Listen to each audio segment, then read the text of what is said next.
ಅಜ. ಈ ಜಗತ್ತಿನಲ್ಲಿ ಮೊಟ್ಟ ಮೊದಲ ಜೀವವನ್ನು ಸೃಷ್ಟಿ ಮಾಡಿದವನು ಅವನು.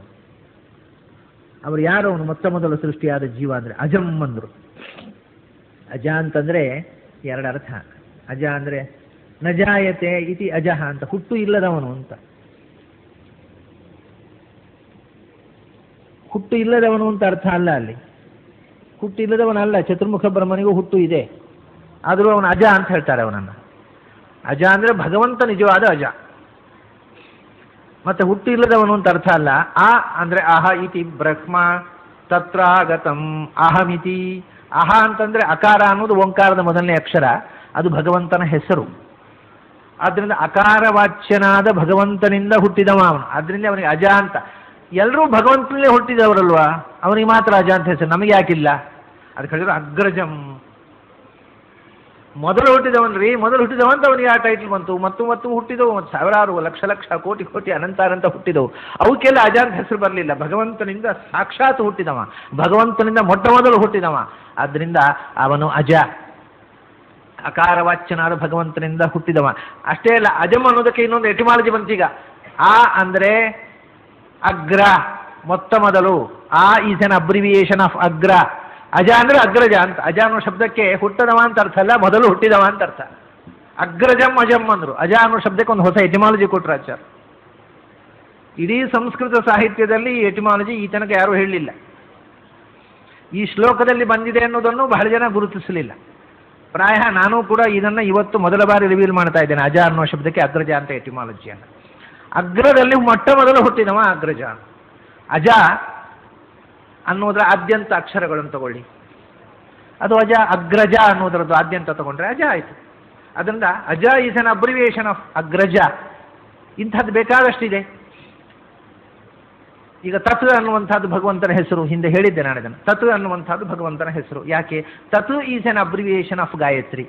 ಅದು ತಕಾರದಿಂದ ಶುರುವಾಗಿತ್ತು. ತತ್ಸವಿದುರ್ವರೆಣ್ಯಂ ಭರ್ಗೋ ದೇವಸಿ ಧಿಮಿಹಿ ಧಿಯೋ ಯೋ ನ ಪ್ರಚೋದಯಾತ್. ತಾತ್ ಸುರುವಿನ ಮತ್ತು ಕೊನೆಯ ಅಕ್ಷರ ಹೇಳಿದರೆ ಇಡೀ ಗಾಯತ್ರಿ ಆಯಿತು. ಹಾಗೆ ಸುರುವಿನ ಮತ್ತು ಕೊನೆಯ ಅಕ್ಷರ ಹೇಳಿದರೆ ಆ ಅಗ್ರಜ, ಅದರ ಸುರುವಿನ ಒಂದು ಕೊನೆಯ ಅಕ್ಷರ ಹೇಳಿದರೆ ಅಜ ಆಯಿತು. ಸೀತಾ, ಸೀತಾ ಸೀತಾ ಅಂತ ಹೇಳ್ತೇವೆ. ರಾಮನ ಪತ್ನಿ ಸೀತೆ. ಸೀತೆ ಅಂದರೆ ಏನು? ಸೀರಜಾತ, ನೇಗಿಲಿನಿಂದ ನೆಲವನ್ನು ಉಳುವಾಗ ಸಿಕ್ಕಿದವಳು.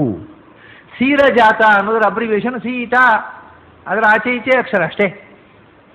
ಹೀಗೆ ಸಂಸ್ಕೃತದಲ್ಲಿ ಆದ್ಯಂತ ಅಕ್ಷರಗಳನ್ನು ಹೇಳಿದರೆ ಇಡೀ ಶಬ್ದವನ್ನು ನಾವು ಊಹಿಸಿಕೊಳ್ಳುವಂಥ ಒಂದು ಅಬ್ರಿವಿಯೇಷನ್, ಒಂದು ಹೊಸ ಮೆಥಡ್ ಇದೆ. ಮೊದಲನೇ ಅಕ್ಷರವನ್ನು ಹೇಳುವಂತಹದ್ದು ಮಾತ್ರ ಒಂದು, ಆದ್ಯಂತ ಅಕ್ಷರಗಳನ್ನು ಹೇಳುವಂಥದ್ದು ಒಂದು, ಎರಡು ಥರದ ಅಬ್ರಿವಿಯೇಷನ್ ಇದೆ ಸಂಸ್ಕೃತದಲ್ಲಿ. ಅದರಿಂದ ಅಜ ಅಂದರೆ ಏನು ಅಂದರೆ ಹುಟ್ಟದವನು ಅಂತ ಅರ್ಥ ಅಲ್ರಿ. ಆ ಅಂದರೆ ಅಕಾರವಾಚ್ಯನಾದ ಭಗವಂತನಿಂದ ಹುಟ್ಟಿದವ.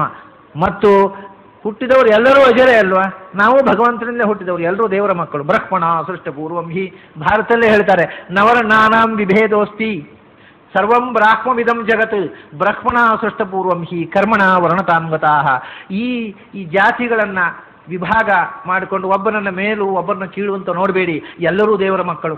ಭಾರತದಲ್ಲಿ ಬಂದ ಮಾತು. ನವರ್ಣಾನಾಂ ವಿಭೇದೋಸ್ತಿ ಸರ್ವಂ ಬ್ರಹ್ಮಣ ಸೃಷ್ಟ ಪೂರ್ವಂ ಹಿ, ಎಲ್ಲರೂ ದೇವರ ಮಕ್ಕಳೆಲ್ಲವೇನಯ್ಯ? ಭೀಷ್ಮಾಚಾರ್ಯ ಧರ್ಮದ ಅಂತ ಕೇಳೋದು. ಯಾಕೆ ಹಾರಾಡ್ತೀನಿ ನಾನು ಬ್ರಾಹ್ಮಣ ಅಂತ? ಎಲ್ಲರೂ ದೇವರ ಮಕ್ಕಳೇನಯ್ಯ? ಅವ್ರನ್ನ ದೇವರು ಸೃಷ್ಟಿ ಮಾಡಿದ್ದಲ್ಲೇನು? ಶೂದ್ರರನ್ನ, ಕ್ಷತ್ರಿಯರನ್ನ, ವೈಶ್ಯರನ್ನ. ನೀನು ಮಾತ್ರ ದೇವರಿಂದ ಬಂದವನೇನು? ಬ್ರಹ್ಮಣ ಸೃಷ್ಟ ಪೂರ್ವಂ ಹಿ. ಈ ಸುಮ್ಮನೆ ಈ ದುರಹಂಕಾರವನ್ನು ಬಿಡು, ನಾನು ಶ್ರೇಷ್ಠ ಅನ್ನೋ ಭ್ರಮೆಯನ್ನು ಬಿಟ್ಟು ಇಲ್ಲಿ ಭಗವಂತ ಸೃಷ್ಟಿ ಮಾಡಿದವರಲ್ಲಿ ನಾನು ಕೊಟ್ಟ ಕೊನೆಯವನು, ಕನಿಷ್ಠ ಅನ್ನೋ ಭಾವನೆಯಿಂದ ಬದುಕು. ಈ ಅಹಂಕಾರ ಬಿಡು ಅಂತ. ಎಲ್ಲರೂ ಅಜರೇ, ಆದರೆ ಇವನೇ ಮಾತ್ರ ಅಜಯ. ಯಾಕೆಂದರೆ ಅಗ್ರಜದಿ ಮೊದಲು ಹುಟ್ಟಿದವನವನು, ಫಸ್ಟ್ ಸನ್. ಇದು ಕೆಲವೊಮ್ಮೆ ಇದಕ್ಕೆ ವಿಪರೀತ ಆಗೋದು ಉಂಟು. ಮೊದಲು ಹುಟ್ಟಿದ ಮಕ್ಕಳಿಗಿಂತ ಕೊನೆಗೆ ಹುಟ್ಟಿದ ಮಕ್ಕಳು ಹೆಚ್ಚು ಪಾಪ್ಯುಲರ್ ಆಗೋದು ಅಂತ ಉಂಟು. ಇವಾಗ ಅವತಾರದಲ್ಲಿ ಹಾಗಾಯಿತು ನೋಡಿ. ವಸುದೇವನ ಮಕ್ಕಳಲ್ಲಿ ವಾಸುದೇವ ಅಂದ್ರೆ ಏನು? ವಸುದೇವನ ಮಗ ಅಂತ. ಅವನ ಅಣ್ಣಂದಿರಿಗೆ ಯಾರಿಗೆ ಹೆಸರಿಲ್ಲ? ಕೃಷ್ಣನಿಗೆ ಆ ಹೆಸರು ವಾಸುದೇವ ಅಂತ. ಕೃಷ್ಣನ ಅಣ್ಣಂದಿರಿಗೆ ಯಾರಿಗೂ ಬಲರಾಮನನ್ನು ವಾಸುದೇವ ಅಂತ ಕರೆದ್ರೆ ಗುರುತವೇ ಆಗೋದು. ಅದು ಹೇಗೆ ದೇವರು ವಾಸುದೇವ? ಅವನು ಬಲರಾಮಲ್ಲೇ, ಅವನು ವಾಸುದೇವ ಹೇಗೆ? ವಾಸುದೇವ ಅಂದರೆ ಸಣ್ಣ ವಸುದೇವ, ಆದರೆ ಬಲರಾಮನನ್ನು ವಾಸುದೇವ ಅಂದರೆ ಬಲರಾಮ ಹೇಗ್ರಿ ವಾಸುದೇವ? ಕೃಷ್ಣ ಅಲ್ಲೇನು ಅಂತಾರೆ. ಅದೇನು ಮತ್ತು ವಸುದೇವನ ಮಗ ಅಲ್ಲೇನವ? ಆಮೇಲೆ ಇನ್ನೂ ಕೃಷ್ಣನಿಗಿಂತ ಮೊದಲು ಹಲವು ಮಕ್ಕಳಿದ್ರು ವಸುದೇವನಿಗೆ. ಅವನು ಪೌಂಡ್ರಕ ವಾಸುದೇವ ಒಬ್ಬ ಇದ್ದ, ಶೃಗಾಲ ವಾಸುದೇವ ಇದ್ದ. ಅವನು ಪೌಂಡ್ರಕ ಅಂತ ಹೆಸರು. ಅವನೊಬ್ಬ ವಸುದೇವನ ಮಗ. ಶೃಗಾಲ ಅಂತ ನರಿಯಣ್ಣ, ಅವನ ಹೆಸರೇ ಶೃಗಾಲ ಅಂತ. ಶೃಗಾಲ ಅಂತ ನರಿ, ಶೃಗಾಲ ಅಂತ ಅವನು ನರಿ ಬುದ್ಧಿ ಅವನದ್ದು. ಕರಟಕ ಶೃಗಾಲ ಅಂತ ಒಬ್ಬ ಮಗ ಇದ್ದ, ಅವನಲ್ಲೇ ವಾಸುದೇವ ಅಂತ ಕರೀಲಿಲ್ಲ, ಪೌಂಡ್ರಕ ಅಂತ ಕರೆದ್ರು. ಅದೇ ಸಿಟ್ಟಲ್ವ ಅವರಿಗೆ, ಅದೇನು ನೀನು ಮಾತ್ರ ವಾಸುದೇವ, ನಾವು ನಮ್ಮ ಅಪ್ಪನ ಮಕ್ಕಳಲ್ವಾ, ನಾನು ವಾಸುದೇವ ಅಂತ ಶುರು ಮಾಡಿದ. ಪೌಂಡ್ರಕ ವಾಸುದೇವ, ಶೃಗಾಲ ವಾಸುದೇವ, ದೊಡ್ಡ ಜಗಳ, ಯುದ್ಧ ಆಯಿತು ಹೆಸರಿನಲ್ಲಿ. ಆದ್ದರಿಂದ ಯಾರು ಕರೀಲಿಲ್ಲ ಅವರನ್ನು ವಾಸುದೇವ ಅಂದರೆ ಯಾರು ರೆಕಾಗ್ನೈಸ್ ವಾಸುದೇವ ಅಂದರೆ ಕೃಷ್ಣ, ಕೊನೆಯ ಮಗ ವಾಸುದೇವ ಆದ. ಶುರುವಿನ ಮಕ್ಕಳೆಲ್ಲ ಅಲ್ಲೇ ಅಲ್ಲ. ಅಂದರೆ ಮಕ್ಕಳಲ್ಲಿ ಯಾರು ಹೆಚ್ಚು ಪ್ರೀತಿ ಪಾತ್ರರೋ, ಯಾರು ಹೆಚ್ಚು ಸಮರ್ಥರೋ, ಯಾರು ಹೆಚ್ಚು ಜನರ ಗುರುತಿಗೆ ಒಳಗಾದರೋ ಅವರನ್ನು ಇಂಥವ್ರ ಮಗ ಅಂತ ಗುರುತಿಸು. ಕೆಲವೊಮ್ಮೆ ಆಗೋ ಇಲ್ಲ, ಅಪ್ಪನಿಗಿಂತ ಮಗನೇ ಪಾಪಿಲ್ಲ ಆದರೆ ಇಂಥವ್ರ ಅಪ್ಪ ಅಂತ ಅಪ್ಪನಿಗೆ ಗುರುತಾರೆ, ಮಗನಿಂದ ಅಪ್ಪನಿಗೆ ಗುರುತು. ಅಂತೂ ಅದೇನು ಅಂದರೆ ಜನರಿಗೆ ಯಾರ ಸಂಪರ್ಕ ಹೆಚ್ಚಾಯಿತೋ, ಯಾರು ಹೆಚ್ಚು ಜನರಿಗೆ ಹತ್ತಿರದವನಾದನೋ ಆ ವ್ಯಕ್ತಿಯನ್ನ ಜನ ವಿಶೇಷವಾಗಿ ಗುರುತಿಸ್ತಾರೆ. ಅದರಿಂದ ವಸುದೇವನ ಮಕ್ಕಳಲ್ಲಿ ಕೃಷ್ಣನ ಹಾಗೆ ಜನರಿಗೆ ಹತ್ತಿರವಾಗಿ ಜನ ಗುರುತಿಸುವಂತಹ ಬೇರೆ ವ್ಯಕ್ತಿಗಳೇ ಇರಲಿಲ್ಲ, ಬಲರಾಮ ಕೂಡ ಇರಲಿಲ್ಲ. ಆದ್ದರಿಂದ ಅವ್ರನ್ನ ಯಾರನ್ನೂ ವಾಸುದೇವ ಅಂತ ಯಾರು ಅಲ್ಲೇ ಇಲ್ಲ, ಕೃಷ್ಣನನ್ನು ವಾಸುದೇವ ಅಂತ. ಹಾಗೆಯೇ ಹಾಗೆ ಹೇಳುವ ಕೊನೆಯ ಮಕ್ಕಳಿನ ಹಾಗೆಯೇ ಎಲ್ಲ ಕಡೆ ಏನೂ ಇಲ್ಲ. ರಾಮನನ್ನಾಗುವಾಗ ದಾಶರಥಿ ಅಂತ ಹೇಳೋದು, ದಶರಥನ ಮಗ ಅಂತ ಹೇಳೋದು ರಾಮನ್, ಲಕ್ಷ್ಮಣ ಭರತ ಶತ್ರುಘ್ನ. ಮತ್ತೆ ದಾಶರಥಿ ಅಂತ ಹೇಳಿದ ಕೂಡಲೇ ದಶರಥ ನಂದನ ಅಂದರೆ ರಾಮ ಅಂತೀವಿ. ಅದೇ ಯಾಕೆ ಲಕ್ಷ್ಮಣ ಭರತ ಶತ್ರುಘ್ನರ ಅಲ್ಲೇನೋ, ಅವನು ಸುರುವಿನ ಮಗ ಹೆಚ್ಚು ಪಾಪ್ಯುಲರ್ ಅಂತ. ಎಲ್ಲಿ ಈ ಅವತಾರಗಳಲ್ಲಿ ಯಾವುದು ಹೆಚ್ಚು ಪಾಪ್ಯುಲರೋ ಅದು ತಂದೆಯ ಹೆಸರಿನ ಜೊತೆಗೆ ಆ ವಂಶದ ಹೆಸರನ್ನು ಹೊತ್ತುಕೊಂಡು ಹೋಗುತ್ತೆ. ಕಾಕುಸ್ಥ ಇವಾಗ ಇಲ್ಲಿ ಸುರುವಿನವನಲ್ಲ, ಕೊನೆಯವನಲ್ಲ, ನಡುವಿನವ ಪಾಂಡವರಲ್ಲಿ. ಪಾರ್ಥ ಅಂದರೆ ಸುರುವಿನ ಧರ್ಮರಾಜ, ಕೊನೆಯವನು ಆದರೆ ಕೊನೆಯವನೇ ಅಲ್ಲಿಯೂ ಕೂಡ. ಪಾರ್ಥ ಅಂದರೆ ನಿಜವಾಗಿ ಪೃಥ್ವಿಯ ಮಕ್ಕಳು ಮೂರೇ ತಾನೆ, ಧರ್ಮರಾಜ, ಭೀಮ, ಅರ್ಜುನ, 3 ಜನರು ಪಾರ್ಥರು. ಆದರೂ ಕೊನೆಯ ಮಗು ಅಂತ ಪ್ರೀತಿಯಿಂದ ಅದನ್ನು ಪಾರ್ಥ ಪಾರ್ಥ ಪಾರ್ಥ ಅಂತ ಕರೆದರು. ಅದು ಏನು ಅಪಾರ್ಥ ಆಗಲಿಲ್ಲ, ಪಾರ್ಥವೇ ಆಯಿತು. ಅದನ್ನು ಪಾರ್ಥ ಅಂತ ಕರೆದ್ರು, ಜನ ಒಪ್ಕೊಂಡ್ರು. ಪೃಥ್ವಿಯ ಮಗ ಅನ್ಮುಳಿದವರು, ಒಂದು ಭೀಮ ಪೃಥ್ವಿಯ ಮಗ ಅಲ್ಲೇನು, ಧರ್ಮರಾಜ ಪೃಥ್ವಿಯ ಮಗ ಇಲ್ಲೇನು, ಕೊನೆಯ ಮಗು ಅಂತ ಪ್ರೀತಿಯಿಂದ ಅವನು ಪಾರ್ಥ ಪಾರ್ಥ ಅಂತ ಕರೆದ್ರು, ಉಳಿದೋಯ್ತು. ಹೀಗೆ ಯಾವುದೋ ನೆಪದಿಂದ ಮೊದಲು ಹುಟ್ಟಿದವನು ಪಾರ್ಥ ಹೆಸರು ಬರುತ್ತೆ, ಒಮ್ಮೊಮ್ಮೆ ಕೊನೆಯಲ್ಲಿ ಹುಟ್ಟಿದವನು. ಇಲ್ಲಿ ಅಜ ಅಂತ ಹೆಸರು ಬಂತು ಯಾರಿಗೆ ಅಂದರೆ ಅಗ್ರಜಂ, ಮೊದಲು ಹುಟ್ಟಿದವನೇ ಅಜ, ಭಗವಂತನಿಂದ ಹುಟ್ಟಿದವ ಅಂತ. ಉಳಿದವರೆಲ್ಲ ಅಂದರೆ ಡೈರೆಕ್ಟ್ ಹುಟ್ಟಿದವ, ಆಮೇಲೆ ಇಂಡೈರೆಕ್ಟ್ ಆಗಿ ಆ ಅಜನಿಂದ ಹುಟ್ಟಿದವರು. ಹಾಗಾಗಿ ಅಗ್ರಜಂ ಯಸ್ಸರ್ಜ ಅಜಂ. ಎಂಥ ಅಜ ಅವನು, ಅಗ್ರ್ಯಾಕೃತಿ ಅಂತಂದರು. ಜೀವರುಗಳಲ್ಲೇ ಶ್ರೇಷ್ಠವಾದ ಸ್ವರೂಪವುಳ್ಳವನು. ಯಾವ ಜೀವನಿಗೂ ಅವನಂಥ ಶ್ರೇಷ್ಠವಾದ ಸ್ವರೂಪ, ವ್ಯಕ್ತಿತ್ವ. ಆಕೃತಿ ಅಂದರೆ ವ್ಯಕ್ತಿತ್ವ, ಸ್ವರೂಪ, ಗುಣಧರ್ಮಗಳು ಎಲ್ಲ ಜೀವರಿಗಿಂತ ಜ್ಞಾನದಲ್ಲಿ ಆನಂದದಲ್ಲಿ ಅಗ್ರ್ಯ ಶ್ರೇಷ್ಠನಾದವ. ಆದ್ರಿಂದಲೇ ಮೊದಲು ಹುಟ್ಟಿದ ಭಗವಂತನಿಂದ, ಅವನು ಭಗವಂತನಿಂದ ನೇರ ಹುಟ್ಟಿದ ಮತ್ತು ಮೊದಲು ಹುಟ್ಟಿದ. ಅಗ್ರಜಂ ಯಸ್ಸರ್ಜ ಅಜಂ ಅಗ್ರ್ಯಾಕೃತಿ ಅನ್ನೋದ್ರಲ್ಲಿ ಇನ್ನೊಂದು ರೀತಿಯಿಂದ ಇದೆ. ಭಗವಂತ ಜಗತ್ತನ್ನು ಸೃಷ್ಟಿ ಮಾಡುವ ಮುಂಚೆ ತನ್ನನ್ನೇ ತಾನು ಸೃಷ್ಟಿ ಮಾಡಿಕೊಂಡ. ಯಾಕೆಂದರೆ ಅಗ್ರ್ಯಾಕೃತಿಂ ಅಜಂ ಅನ್ನುವ ವಿಶೇಷಣ ಕೊಡ್ತಾರೆ ಆಚಾರ್ಯರು. ಇದರಿಂದ ಹೊಳೆಯುವ ಹೊಸ ಮುಖ ಇದು. ಅಗ್ರ್ಯಾಕೃತಿಂ ಎಲ್ಲಕ್ಕಿಂತಲೂ ಅಗ್ರ್ಯವಾದ ಶ್ರೇಷ್ಠವಾದ ಸ್ವರೂಪವುಳ್ಳ, ಅಜಂ ಹುಟ್ಟಿರದಂಥ ವಸ್ತು ಅಂದರೆ ಭಗವಂತನೇ ಅಲ್ವಾ. ಹಾಗಾದರೆ ಅಗ್ರ್ಯಾಕೃತಿಯಾದ ಅಜನಾದ ತನ್ನನ್ನೇ ಅಗ್ರಜನನ್ನಾಗಿ ಎಲ್ಲರಿಗಿಂತ ಮೊದಲು ಹುಟ್ಟಿದವನನ್ನಾಗಿ ಸೃಷ್ಟಿ ಮಾಡಿದ. ಯಾಕೆಂದರೆ ಬ್ರಹ್ಮದೇವ ಸೃಷ್ಟಿಯಾಗುವ ಮುಂಚೆಯೂ ಭಗವಂತ ತಾನು ಚತುರ್ಮೂರ್ತಿಯಾಗಿ ತನ್ನನ್ನು ಸೃಷ್ಟಿ ಮಾಡಿಕೊಂಡು, ವಾಸುದೇವ, ಸಂಕರ್ಷಣ, ಪ್ರದ್ಯುಮ್ನ, ಅನಿರುದ್ಧ, ಈ 4 ರೂಪಗಳಿಂದ ತಾನು ಆವಿರ್ಭೂತನಾಗಿ ಆಮೇಲೆ ವಾಸುದೇವ ರೂಪದಿಂದ ಬ್ರಹ್ಮನ ಸೃಷ್ಟಿ, ಸಂಕರ್ಷಣ ರೂಪದಿಂದ ವಾಯುವಿನ ಸೃಷ್ಟಿ. ಹಾಗಾಗಿ ಮೊದಲು ತಾನೇ ಎಲ್ಲರಿಗೂ ಅಗ್ರಜನಾದ, ಎಲ್ಲರಿಗಿಂತ ಮೊದಲು ತಾನೇ ಅವತರಿಸಿದ ಮತ್ತು ಹುಟ್ಟಿದಾಗಲೂ ಅಜನಾಗಿಯೇ ಹುಟ್ಟಿರದವನಾಗಿಯೇ ಹುಟ್ಟಿದ. ಅಗ್ರ್ಯಾಕೃತಿ ಹುಟ್ಟಿದ ಮೇಲೂ ತನ್ನ ಅವತಾರ ರೂಪವು ಮೂಲ ರೂಪದಷ್ಟೇ ಶ್ರೇಷ್ಠವಾದ ಗುಣಧರ್ಮಗಳಿಂದ ಕೂಡಿದ್ದಾಗಿ ಅವತರಿಸಿದ. ಅಗ್ರಜಂ ಎಸ್ ಸಸರ್ಜ, ಅಗ್ರಜಂ ಆತ್ಮಾನಂ ಎಸ್ ಸಸರ್ಜ, ತನ್ನನ್ನೇ ಮೊದಲು ಸೃಷ್ಟಿ ಮಾಡಿಕೊಂಡ ಮತ್ತು ತನ್ನಿಂದ ಬ್ರಹ್ಮನನ್ನು ಮೊದಲು ಮಗನಾಗಿ ಸೃಷ್ಟಿ ಮಾಡಿ. ವಿಗ್ರಹೋ ಯಸ್ಯ ಸರ್ವೇ ಗುಣ ಏವ ಹಿ, ಅವನು ತನ್ನನ್ನು ತಾನು ಸೃಷ್ಟಿ ಮಾಡಿಕೊಂಡಲ್ಲ, ಆ ಸೃಷ್ಟಿ ಮಾಡಿಕೊಂಡ ರೂಪ ವಿಗ್ರಹ, ಆ ಫಾರ್ಮ್, ಅದು ಎಂಥದ್ದು? ಇಟ್ ಈಸ್ ಮೇಡ್ ಆಫ್ ಏನು? ವಾಚ್. ವಿಗ್ರಹೋ ಯಸ್ಯ ಸರ್ವೇ ಗುಣ ಏವಹಿ. ಅವನ ವಾಸುದೇವ ರೂಪ ಇರಲಿ, ಸಂಕರ್ಷಣ ಇರಲಿ, ಅನಿರುದ್ಧ ಇರಲಿ, ಪ್ರದ್ಯುಮ್ನ ಇರಲಿ, ಅನಂತರ ಸೃಷ್ಟಿಯಾಗಿರುತ್ತೆ, ಅನಂತರ ಆವಿರ್ಭಾವಗೊಂಡಂತಹ ಅನಂತ ರೂಪಗಳಿರಲಿ, ಪ್ರತಿಯೊಂದು ಜೀವದೊಳಗಿರತಕ್ಕ ಬಿಂಬರೂಪ ಇರಲಿ, ಪ್ರತಿಯೊಂದು ನಾಡಿಗಳಲ್ಲಿ ಇರತಕ್ಕಂತಹ 72,000 ರೂಪ ಇರಲಿ, ಪಂಚಕೋಶದಲ್ಲಿರತಕ್ಕ ಪಂಚರೂಪ ಇರಲಿ, ದಶೇಂದ್ರಿಯಗಳಲ್ಲಿರತಕ್ಕ ದಶರೂಪ ಇರಲಿ, ಅಸ್ಥಿಗತವಾದ 360 ರೂಪ ಇರಲಿ, ಮ್ಯಾರೋಸ್ನಲ್ಲಿರುವ 360 ರೂಪ ಇರಲಿ, ಸಂಧಿಗಳಲ್ಲಿರುವ 360 ರೂಪ ಇರಲಿ, ಯಾವ ರೂಪವೇ ಇರಲಿ, ಎಲ್ಲವೂ ವಿಗ್ರಹೋ ಯಸ್ಯ ಸರ್ವೇ ಗುಣ ಏವಹಿ. ಬರೇ ಗುಣಗಳೇ, ದುರ್ಗುಣಗಳೇ ಇಲ್ಲ. ಅಂದರೆ ತ್ರಿಗುಣಗಳಿಂದ ನಿರ್ಮಾಣವಾದಂತಹ ಪೃಥಿವ್ಯಾಪ್ ತೇಜಸ್ಸಿನಿಂದ, ತ್ರಿಗುಣ ಅಂದರೂ ಪೃಥಿವ್ಯಾಪ್ ತೇಜಸ್ಸು ಅಂದರೂ ಒಂದೇ, ಮಣ್ಣು ನೀರು ಬೆಂಕಿ, ಸತ್ವ ರಜಸ್ಸು ತಮಸ್ಸು ಅಂತ ಹೇಳೋದು ಒಂದೇ. ಮಣ್ಣು ಅನ್ನೋದು ತಮೋಗುಣ, ಅದು ಕಪ್ಪು ಭಾರ ಕೆಳಕ್ಕೆ ಕುಸಿಯುವಂಥದ್ದು. ನೀರು ಲೈಟು, ಆದರೆ ಸ್ಪಷ್ಟತೆ ಇಲ್ಲ, ಟ್ರಾನ್ಸ್ಪೇರೆಂಟ್ ಆದರೂ ಪೂರ್ತಿ ಸ್ಪಷ್ಟವಾಗಿ ಕಾಣುವುದಿಲ್ಲ, ಮತ್ತು ಹರಿಯೋದು ಹೊರಿಜಾಂಟಲ್ ಆಗಿ ಹರಿಯೋದು, ವರ್ಟಿಕಲ್ ಆಗಿ ಹರಿಯೋದಲ್ಲ, ಮುಂದಕ್ಕೆ ಹೋಗೋದು, ಮೇಲಕ್ಕೆ ಹೋಗೋ ಕಾರ್ಯಕ್ರಮ ಇಲ್ಲ. ಇದು ರಜೋಗುಣ. ತಮೋಗುಣ ಅಂದರೆ ಕೆಳಕ್ಕೆ, ಮಣ್ಣು ಕಟ್ಟಿಗೆ ಯಾವುದು ಕೆಳಕ್ಕೆ ಬೀಳೋದು, ಮತ್ತು ಕಪ್ಪದು, ಅದು ಟ್ರಾನ್ಸ್ಪೇರೆಂಟು ಅಲ್ಲ, ಜ್ಞಾನಕ್ಕೆ ತಡೆ, ಅದು ಗೋಡೆ. ಮಣ್ಣು ತಮೋಗುಣ, ನೀರು ರಜೋಗುಣ. ಬೆಂಕಿ ಹಾಗಲ್ಲ, ಅದು ಬೆಳಕು. ಬೆಳಕು ಮಾತ್ರ ಅಲ್ಲ, ಅದರ ಸ್ವಭಾವ ಮೇಲಕ್ಕೆ ಹೋಗೋದು. ನೀವು ಹೇಗೆ ದೊಂದು ಹಿಡಿದ್ರು ಫ್ಲೇಮ್ಸ್ ಮೇಲಕ್ಕೆ ಹೋಗೋದು. ಆದ್ದರಿಂದ ಮಣ್ಣು ನೀರು ಬೆಂಕಿ ಅಂದರೂ ಸತ್ವರಜಸ್ತಮೋ ಗುಣ ಅಂದರೂ ಒಂದೇ.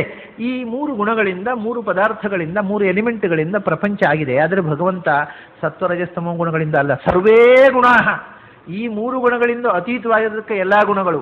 ಅಂದರೆ ಅದನ್ನು ನಿನ್ನೆ ನಾನು ಹೇಳಿದ ಹಾಗೆ 6 ಗುಣಗಳಲ್ಲಿ ಅಂತರ್ಭಾವಗೊಳಿಸ್ತಾರೆ. ಜ್ಞಾನ, ಶಕ್ತಿ, ಬಲ, ಐಶ್ವರ್ಯ, ವೀರ್ಯ, ತೇಜಸ್ಸು, ಎಲ್ಲ ರೂಪಗಳು ಭಗವಂತನ ಇರುವೆಯ ಒಳಗೆ, ನಾಯಿಯ ಒಳಗೆ ಇರತಕ್ಕ ರೂಪದಿಂದ ಹಿಡಿದು ಇಡೀ ಬ್ರಹ್ಮಾಂಡವನ್ನು ವ್ಯಾಪಿಸಿರುವ ಅನಂತ ಆಕಾಶದಲ್ಲಿ ತುಂಬಿರತಕ್ಕಂಥ ರೂಪದ ತನಕ ಭಗವಂತನ ಎಲ್ಲ ಫಾರ್ಮ್ಸು ಕೂಡ ಸರ್ವೇ ಗುಣ ಏವ, ಬರೇ ಫುಲ್ ಆಫ್ ಆಲ್ ಎಟ್ರಿಬ್ಯೂಟ್ಸ್, ಎಲ್ಲ ಸದ್ಗುಣಗಳು. ಅದನ್ನೇ 6 ಅಂತ. ಜ್ಞಾನ ಮೊದಲು ಎಲ್ಲವನ್ನೂ ತಿಳಿಯತಕ್ಕಂಥ ಅರಿವಿನ ಸ್ವರೂಪ. ಎರಡನೇದು ಶಕ್ತಿ, ಎಲ್ಲವನ್ನೂ ತಿಳಿಯಬಲ್ಲಂಥ ರೂಪ, ಎಲ್ಲವನ್ನೂ ಏನನ್ನು ಬೇಕಾದರೂ ಮಾಡಬಲ್ಲ ಶಕ್ತಿ ಇರುವಂಥದ್ದು. ಮೊದಲನೇದು ಎಲ್ಲದನ್ನೂ ತಿಳಿಯುವ ಜ್ಞಾನ, ಎಲ್ಲವನ್ನೂ ತಿಳಿಯಬಲ್ಲ ಶಕ್ತಿ ಜ್ಞಾನ, ಎಲ್ಲವನ್ನೂ ಮಾಡಬಲ್ಲ ಶಕ್ತಿ ಎರಡನೇ ಗುಣ. ಸರ್ವಕರ್ತೃತ್ವ, ಸರ್ವಜ್ಞತ್ವ. ಮೊದಲನೇದು ಜ್ಞಾನ, ಸರ್ವಜ್ಞತ್ವ ಒಂದು. ಎರಡನೇದು ಸರ್ವಕರ್ತೃತ್ವ, ಏನು ಬೇಕಾದರೂ ಅದನ್ನು ಮಾಡಬಲ್ಲ ಶಕ್ತಿ. ಕರ್ತುಂ ಅಕರ್ತುಂ ಅನ್ಯಥಾ ಕರ್ತುಂ ಶಕ್ತಃ ಅಂತ ಹೇಳ್ತಾರಲ್ಲ. ಆಮೇಲೆ ಬಲ ಅಂತಂದರೆ ಯಾವುದಕ್ಕೂ ಮನಸೋಲದ ಆತ್ಮಬಲ, ಅದನ್ನೇ ಡಿಟ್ಯಾಚ್ಮೆಂಟ್ ಒಂದು. ಯಾವುದು ನೋಡಿದರೂ ಅದರಿಂದ ಪ್ರಭಾವಿತನಾಗದ, ಯಾವುದಕ್ಕೂ ಮನಸೋಲದ, ಯಾವುದಕ್ಕೂ ಮಣಿಯದ ಆತ್ಮಬಲ. ಐಶ್ವರ್ಯ ಅಂದರೆ ಎಲ್ಲದರ ಒಡೆತನ. ವೀರ್ಯ ಅಂದರೆ ಕೆಟ್ಟದ್ದನ್ನು, ಅಪ್ರಿಯವಾದ್ದನ್ನು ನಿಯಂತ್ರಣ ಮಾಡುವ, ದಮನ ಮಾಡುವ, ನಾಶ ಮಾಡತಕ್ಕಂಥ ಶಕ್ತಿ. ತೇಜಸ್ಸು ಅಂತಂದರೆ ಕಣ್ಣನ್ನು ಸೆಳೆಯತಕ್ಕಂಥ, ಇಡೀ ಜಗತ್ತನ್ನು ಬೆಳಗಿಸುವಂಥ ತೇಜೋಮಯವಾದ ರೂಪಶ್ರೀ. ಇದು 6 ಭಗವಂತನ ಉಪಾಸನೆಯಲ್ಲಿ ಮುಖ್ಯವಾದಂಥ ಗುಣಗಳು ಅಂತೇನು ಹೇಳಿದರು. ಆ ಎಲ್ಲ ರೂಪಗಳಲ್ಲೂ ಸರ್ವೇ ಗುಣ ಏವ, ಆ ಗುಣಗಳೇ ಇರುವಂಥದ್ದು. ವಿಗ್ರಹೋ ಯಸ್ಯ ಸರ್ವೇ ಗುಣ ಏವಹಿ. ಉಗ್ರ ಆದ್ಯೋಪಿ ಯಸ್ಯ ಆತ್ಮಜಾಗ್ರ್ಯಾತ್ಮಜಃ. ಚತುರ್ಮುಖ ಆಯಿತು. ಮತ್ತೆ ಅನಂತರ ಚತುರ್ಮುಖ ಸೃಷ್ಟಿಯಾದ ಮೇಲೆ ಜಗತ್ತಿನಲ್ಲಿ ಮೊದಲು ಮಹತ್ತತ್ವದ ಸೃಷ್ಟಿ, ಮಹತ್ತತ್ವದ ಅಭಿಮಾನಿಯಾಗಿರತಕ್ಕವ ಚತುರ್ಮುಖ. ಮಹತ್ತತ್ವ ಅಂದರೆ ಚಿತ್ತ, ಯೂನಿವರ್ಸಲ್ ಕಾನ್ಷಿಯಸ್ನೆಸ್. ಫಸ್ಟಿಗೆ ಏನಾಯಿತು, ಜಗತ್ತಿನಲ್ಲಿ ಯಾವ ಕಾನ್ಷಿಯಸ್ನೆಸ್ಸೂ ಇರಲಿಲ್ಲ. ಪ್ರಳಯ ಕಾಲದಲ್ಲಿ ಎಲ್ಲವೂ ನಿದ್ರೆಯಲ್ಲಿ, ಗಾಢ ನಿದ್ರೆಯಲ್ಲಿ ಇತ್ತು. There was an awakening, universal consciousness ಜಾಗೃತವಾಯಿತು. ಅದೇ ಮಹತ್ತತ್ವದ ಸೃಷ್ಟಿ.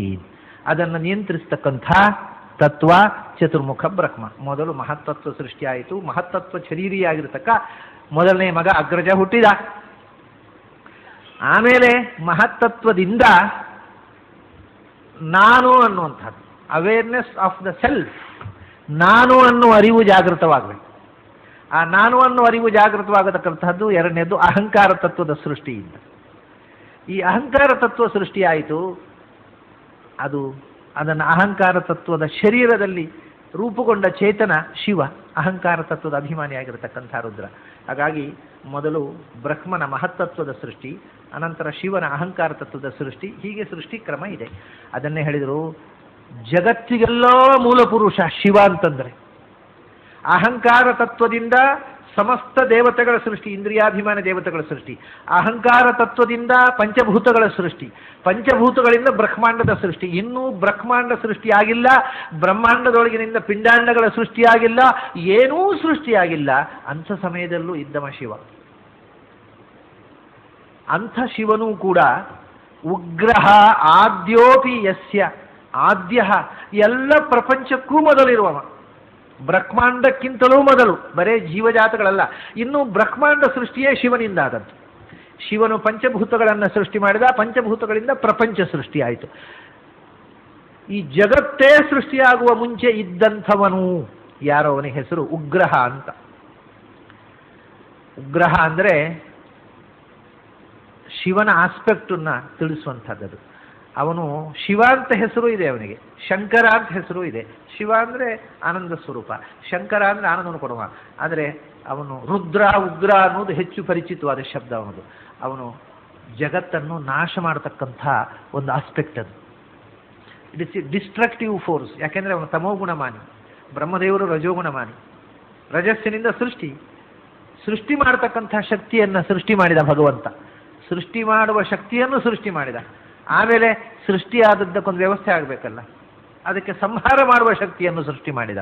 ಅದರಿಂದ ಅವನನ್ನು ಉಗ್ರನಾಗಿ ಸೃಷ್ಟಿ ಮಾಡಿದ. ಯಾಕಂದರೆ ಇದು ಡಿಸ್ಟ್ರಕ್ಟಿವ್ ಫೋರ್ಸ್, ತಮೋಗುಣದಿಂದ ಶಿವನ ಸೃಷ್ಟಿಯಾಯಿತು. ಅವನು ಜಗತ್ತಿನ ಸಂಹಾರ ಶಕ್ತಿಯಾದ. ಆದರೆ ಎಲ್ಲರಿಗಿಂತ ಮೊದಲು ಚತುರ್ಮುಖನಾದ ಮೇಲೆ, ಇಡೀ ಬ್ರಹ್ಮಾಂಡ ಸೃಷ್ಟಿಯಾಗುವ ಮೊದಲು ಸೃಷ್ಟಿಯಾದಂಥ ಉಗ್ರೋಪಿ ಅಂಥ ಶಿವ ನಾವು ಕಲ್ಪನೆ ಮಾಡಲಿಕ್ಕೂ ಸಾಧ್ಯ ಇಲ್ಲದಷ್ಟು ಎತ್ತರದ ತತ್ವ ಅದು. ಯಾಕೆಂದರೆ ನಾವು ಏನು ಕಲ್ಪನೆ ಮಾಡಿದ್ರೂ ಬ್ರಹ್ಮಾಂಡದೊಳಗೆ ನಮ್ಮ ಯೋಚನೆ. ಬ್ರಹ್ಮಾಂಡ ಸೃಷ್ಟಿಯಾಗುವ ಮುಂಚೆ, ಪಂಚಭೂತಗಳ ಸೃಷ್ಟಿಯಾಗುವ ಮುಂಚೆ ಇದ್ದದ್ದು. ಈ ಬ್ರಹ್ಮಾಂಡಕ್ಕಿಂತ ಮೊದಲು ಇದ್ದ ಪಂಚಭೂತವೇ ನಿಜವಾದ ಪಂಚಭೂತ. ಈಗ ಪಂಚಭೂತಗಳಂತೂ ನಮಗೆ ಸಿಗೋದೇ ಇಲ್ಲ. ಯಾವುದು ಸಿಗೋದೀಗ? ಮಣ್ಣು ಅಂತ. ಮಣ್ಣು ಅಂದರೆ ಬರೀ ಮಣ್ಣೆಲ್ಲಿದೆ? ಮಣ್ಣು ಅಂದರೆ ನೀರು ಬೆಂಕಿ ಸೇರಿದ ಮಣ್ಣೇ ಇರೋದು. ನೀರು ಅಂದರೆ it is A mixture of earth, water and fire. ಬೆಂಕಿ ಅಂದರೆ it is again mixture of earth, water and fire. ಕಟ್ಟಿಗೆಯಲ್ಲಿ ಪಸೆ, ನೀರಿನ ಪಸೆ, ಅದು ಹೊಗೆ, ಬೆಂಕಿ. ಯಾವುದು ಶುದ್ಧವಾದ ಬೆಂಕಿ ಅಂತ ಈಗ ಇಲ್ಲ, ಶುದ್ಧವಾದ ನೀರು ಅಂತ ಈಗ ಇಲ್ಲ, ಶುದ್ಧವಾದ ಮಣ್ಣು ಅಂತಿಲ್ಲ. ಇದೆಲ್ಲವೂ ಈ ತ್ರಿಗುಣದಿಂದ ಬ್ರಹ್ಮಾಂಡದ ಒಳಗೆ ಇರೋದೆಲ್ಲವೂ it is a mixture of 3 elements: pure earth, pure water and pure fire. ಈ ಶಬ್ದ ಮಾತ್ರ, ಇದು ವಸ್ತುವೇ ಇಲ್ಲ. ಅದು ಇದ್ದದ್ದು ಯಾವಾಗ? ಇದು ಸೃಷ್ಟಿಯಾಗುವ ಮುಂಚೆ, ಬ್ರಹ್ಮಾಂಡದ ಮುಂಚೆ ಬರೀ ಮಣ್ಣಿತ್ತು. ಅದನ್ನು ಈ ಶಿವ ಮಿಕ್ಸ್ ಮಾಡಿ ಸೃಷ್ಟಿ ಮಾಡಿಬಿಟ್ಟ. ಅದು ಮಣ್ಣು ನೀರು ಬೆಂಕಿ ಮಿಕ್ಸ್ಚರೇ ಆಗೋಯ್ತು. ನಮಗೀಗ ಬರೇ ಮಿಕ್ಸ್ಚರೇ ಗತಿ. ಈ ಜಗತ್ತು ಸೃಷ್ಟಿಯಾಗುವ ಮುಂಚೆ ಶುದ್ಧ ಪಂಚಭೂತಗಳನ್ನು ಸೃಷ್ಟಿ ಮಾಡಿದ್ದು. ಶುದ್ಧ ಪಂಚಭೂತಗಳೇ ಏನೊಂದು ಗೊತ್ತಿಲ್ಲ, ಅದನ್ನು ಸೃಷ್ಟಿ ಮಾಡಿದ ಶಿವನನ್ನೇ ಏನು ತಿಳ್ಕೋದು? ಇಷ್ಟು ಅಗಾಧವಾದ ಒಂದು ಶಕ್ತಿ ಅದು ಶಿವಶಕ್ತಿ ಅಂದರೆ. ಅಂಥ ಜಗತ್ತನ್ನೆಲ್ಲ ಕೊನೆಗೆ ನಾಶ ಮಾಡಿಬಿಡುವಂಥ ಶಕ್ತಿ, ಜಗತ್ತಿನ ಸೃಷ್ಟಿಗೆ ಮೂಲ ಶಕ್ತಿಯೂ ಹೌದದು. ಅಂಥ ಉಗ್ರ ಆದ್ಯೋಪಿ ಅಂಥ ಶಿವ ನಾವು ಯೋಚನೆ ಮಾಡಿದರೆ ಗಾಬರಿ ಆಗುವಷ್ಟು ದೊಡ್ಡ ಶಕ್ತಿ. ಅಂಥ ಶಿವ ಕೂಡ ಯಸ್ಯ ಆತ್ಮಜ ಅಗ್ರ್ಯಾತ್ಮಜ, ಯಾರ ಮಗನ ಮೊದಲ ಮಗನೋ ಅಂಥ ಭಗವಂತ. ಅವನ ಮೊಮ್ಮಕ್ಕಳಲ್ಲಿ ಮೊದಲನೇ ಮೊಮ್ಮಗ. ಇನ್ನೊಂದು ಮೊಮ್ಮಕ್ಕಳು ಮತ್ತೆ ಬೇಕಾಗ್ಬೋದು. ಮೊದಲನೇ ಮೊಮ್ಮಗ ಶಿವ ಅದು. ಆಮೇಲೆ ಎರಡನೇ ಮೊಮ್ಮಕ್ಕಳು ಮತ್ತೆ ಬೇಕಾಷ್ಟಿರ್ಬೋದು. ಆತ್ಮಜ ಅಗ್ರ್ಯಾತ್ಮಜ, ಅವನ ಮೊಮ್ಮಕ್ಕಳಲ್ಲಿ ಶ್ರೇಷ್ಠನಾದವ. ಅವನು ಯಾಕೆ ಅವನಿಗೆ ಶ್ರೇಷ್ಠತ್ವ ಅಂದರೆ, ಆ ಶಿವನೇ ಅಷ್ಟು ಶ್ರೇಷ್ಠ, ಅಷ್ಟು ಪ್ರೀತಿಪಾತ್ರನಾದ ಮೊಮ್ಮಗ. ಆದ್ದರಿಂದ ಅವನು ಮತ್ತೆ ಶೇಷ ಪದವಿ, ಸದಾ ಭಗವಂತನ ಜತೆಗೆ, ಭಗವಂತನ ಪಾದಪೀಠವಾಗುವ, ಭಗವಂತನ ಹಾಸುಗೆಯಾಗುವ ಯೋಗ, ಆ ಶೇಷ ಪದವಿ ಶಿವನಿಗೆ ಬರುವಂತಹದ್ದು. ಅಷ್ಟು ಪ್ರೀತಿಪಾತ್ರನಾದ ಮಗ. ಶಿವಸ್ಯ ಹೃದಯ ವಿಷ್ಣು, ವಿಷ್ಣುವಸ್ಯ ಹೃದಯ ಶಿವ ಅಂತ ಪುರಾಣದಲ್ಲಿ ಹೇಳ್ತಾರೆ. ಶಿವನಿಗೆ ಹೃದಯ ಅಂದರೆ ಅತ್ಯಂತ ಅಂತರಂಗದ ಪ್ರೀತಿ ಪಾತ್ರ ಅಂತ. ಶಿವನಿಗೆ ವಿಷ್ಣು ಅಂದರೆ ಅಷ್ಟು ಪ್ರಿಯವಾದ ವಸ್ತು, ವಿಷ್ಣುವಿಗೆ ಶಿವ ಅಂದರೆ ಅಷ್ಟು ಪ್ರಿಯ. ಶಿವ ವಿಷ್ಣುಗಳು ಅದನ್ನೇ ಶಿವಸ್ತುತಿಯಲ್ಲಿ ಹೇಳ್ತಾರಲ್ಲ, ನಾರಾಯಣ ತವ ಪ್ರಿಯತಮಾದಜಿ ಪ್ರಿಯತಮಂ ಸದೈವಾಂತರಂ ಪಯಸ್ಯುಪಹಿತಂ ಘೃತಂ ಸ್ವಯಮಿವ ಶ್ರೇಯೋ ವಲ್ಲಭಂ. ನಿನಗೆ ಪ್ರಿಯಕ್ಕಿಂತ ಹೆಚ್ಚು ಪ್ರಿಯವಾದ ವಸ್ತು ಶಿವನ ಹತ್ರ ಹೇಳೋದು. ನಿನಗೆ ಅತ್ಯಂತ ಪ್ರಿಯವಾದ ವಸ್ತು ಹಾಲಿನ ಒಳಗೆ ಬೆಣ್ಣೆ ಇರುವಂತೆ ನಿನ್ನೊಳಗೆ ಸೇರಿಕೊಂಡಿರತಕ್ಕಂಥ ನಾರಾಯಣ ತತ್ವ. ನಿನಗೆ ಅತ್ಯಂತ ಪ್ರಿಯವಾದ ನಿನ್ನ ಅಂತರಂಗದ ಉಪಾಸ್ಯ ಮೂರ್ತಿಯವನು. ನಿನ್ನನ್ನು ಅವನು ಎಂದೂ ಬಿಟ್ಟು ಒಬ್ಬರನ್ನೊಬ್ಬರು ದೂರ ಆಗಲಿದ್ದೇ ಇಲ್ಲ.